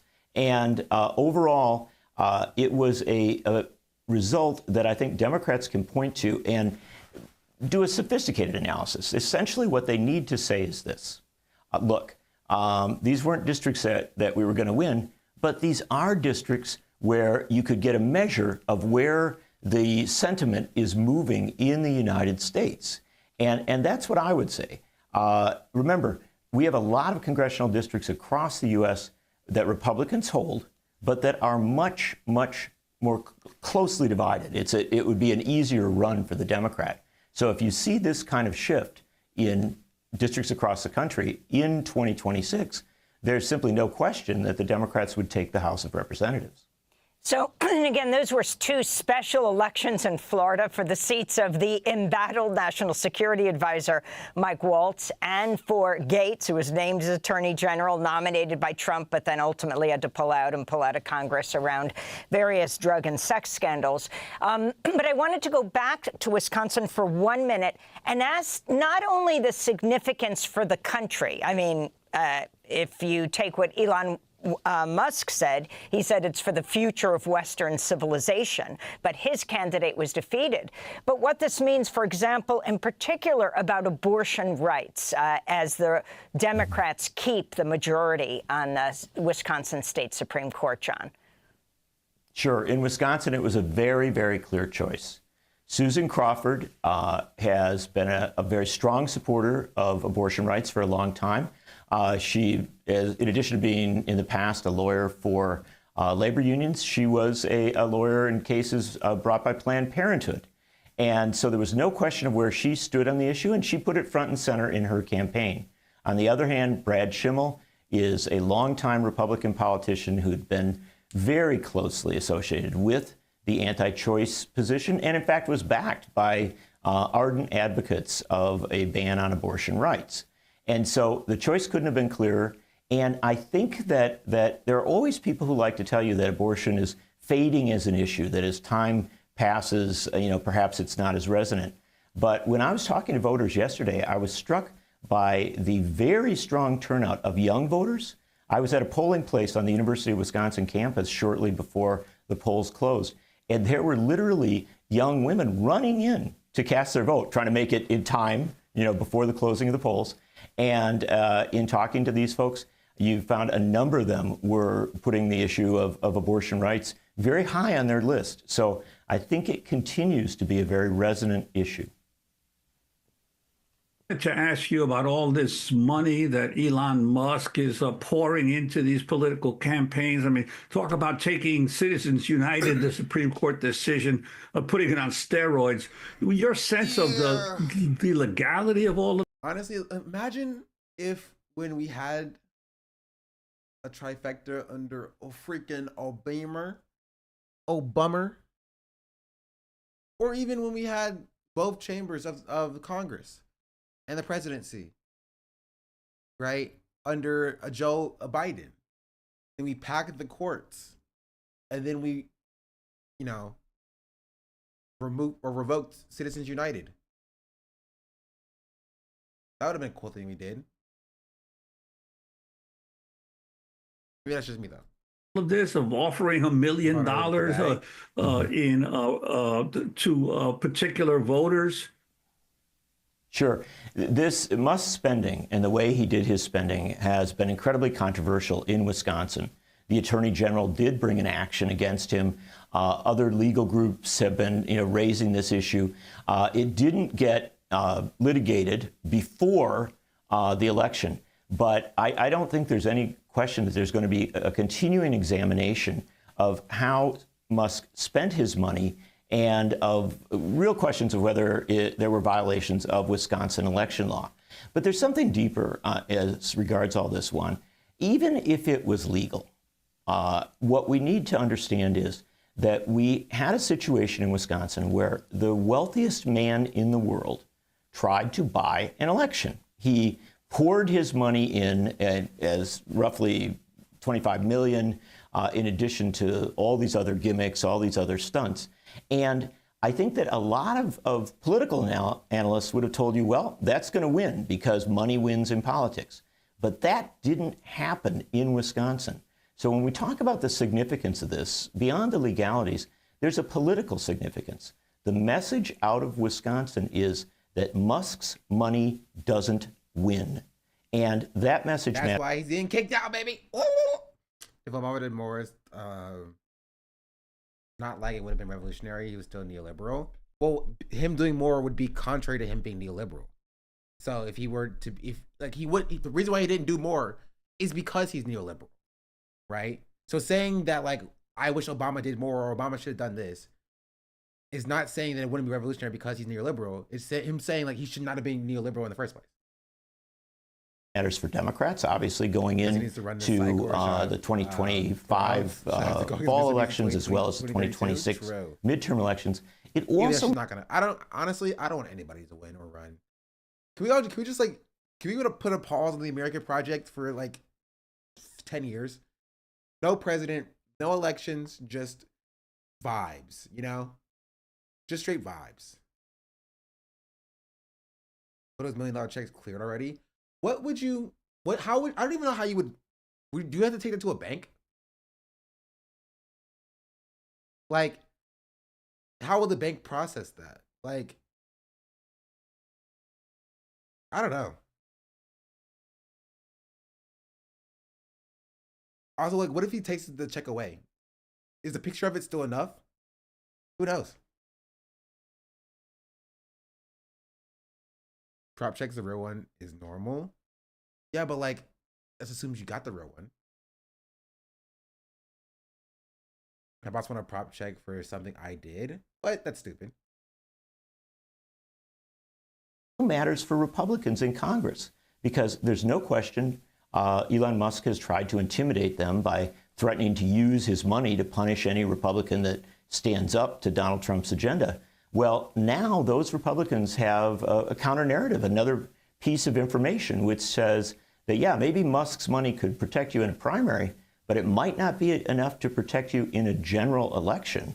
And so we've got a very significant signal out of Wisconsin about money in politics in general and about Elon Musk's money in particular. I mean, it is remarkable that one of Elon Musk's $1 million recipients went to the chairman of the Wisconsin College Republicans, a person who had worked for Ron Johnson to get him elected, and in the fall of 2024 worked as for Turning Point Action, Charlie Kirk's.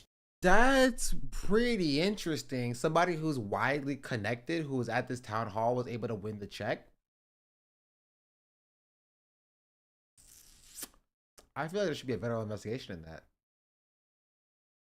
group. But I want to turn to Texas for 1 minute as we wrap up. In an interview with the New York Times, Democratic House Minority Leader Hakeem Jeffries accused Republican Texas Governor Greg Abbott of slow-walking a special election to replace Congressmember Sylvester Turner in Houston, who died last month. This is really significant. I mean, it looks like Abbott is not going to call a special election, at least at this point, but will keep it open, this seat, which would most likely go to a Democrat representing Houston, of course, until the November 2026 election. Ooh. We just have 30 seconds. Sure. I've written about these issues. Do you sue him? Well, how do you combat that?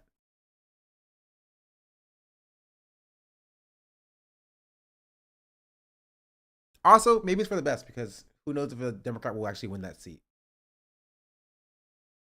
with the way that the candidates, Isaiah Martin, strongly worded letter, I guess. Issues a lot in the past. Governors playing with special election dates. It is an absolute assault on democracy. We need to understand that congressional seats, House seats, are filled in elections. They aren't appointed. And so when you have a governor of one party saying, we're not going to let people elect a successor to a member who has passed away, that governor is saying that I'm going to leave you, the people of a major American city, unrepresented for the better part of a year and a half. It is absolutely unacceptable, and Texans should be raising an outcry about what Governor Abbott appears to be doing. John Nichols, we thank you for being with us, the nation's national affairs correspondent. We'll link to your various articles at democracynow.org. They weren't random recipients. That's how it was legal. They were pre-selected by people who would look good on the media eye. That was the ruling in Pennsylvania. Oh, that's okay. That's okay. Whatever. Sure. Maybe that's why it didn't win. Because like it wasn't random recipients. Guess they found out it wasn't random. They were just like, bro, F Elon Musk. I want to vote against him just for this. They should outlaw money in politics. You have to. It would have to be a Supreme Court ruling to revoke Citizens United. Because Citizens United is a Supreme Court ruling. It's functionally a part of the Constitution, right? So you'd have to it would have to go back to the Supreme Court, and the Supreme Court would have to rule against itself, like years prior. Or congressional bill, but come on, let's be serious. let's be serious. Let's be serious now. The Supreme Court is like freaking 6-3, Republican. I know you're joking, but like the Supreme Court is 6-3 Republican, and there's still a better chance for it to become another Supreme Court ruling than it is to go through a congressional bill. Not a single person. Maybe a few people. But like 90% of Congress is going to vote against it. Because they like money in politics. It lines their pockets. There is no shot, absolutely no shot, that Democrats or Republicans are going to sign a congressional bill to actually get money out of politics. It's not happening. It's not happening. It's not. The most you can hope for is a Supreme Court ruling. Which also you should not hold your breath on. We're so cooked as a country. We are omega cooked as a country. But yeah, that's democracy now. I think I covered pretty much everything I wanted to cover today. I'll say, okay, this is what I'll say about this.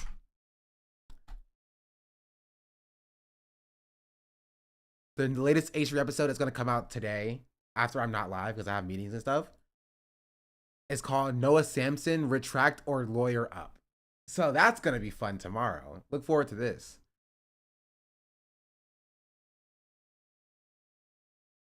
That's going to be interesting. I will say, in the coming weeks, there's going to be a lot of fun content with Ethan Klein. Ethan is baiting viewers with lawsuits. That'll never happen. I mean, true, but at least it's going to be funny to see. He says.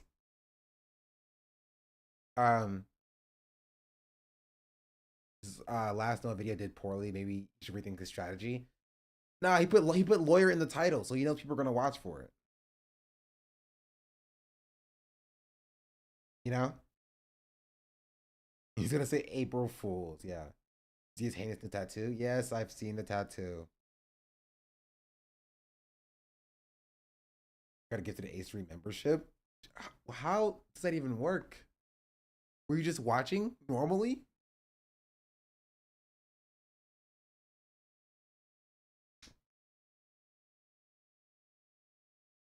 Anyway, I'll say it. And I'll say y'all will know when the thing happens that it's gonna happen about Ethan. And when that happens, I will be done talking about him. So whenever Ethan does his thing, then I'll talk about that. And then that's when I'll be done with him. Yeah. He's not gonna sue nobody though. I don't think so. So mysterious? It's supposed to be mysterious. That's what? You'll know. You'll know. But yeah. Oh, the season finale. It will be the season finale. Actually, that's a good way to describe it. When? I don't know. I have insider information.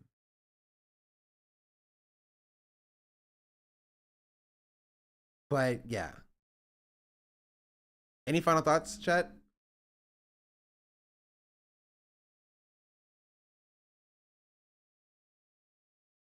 Any final thoughts?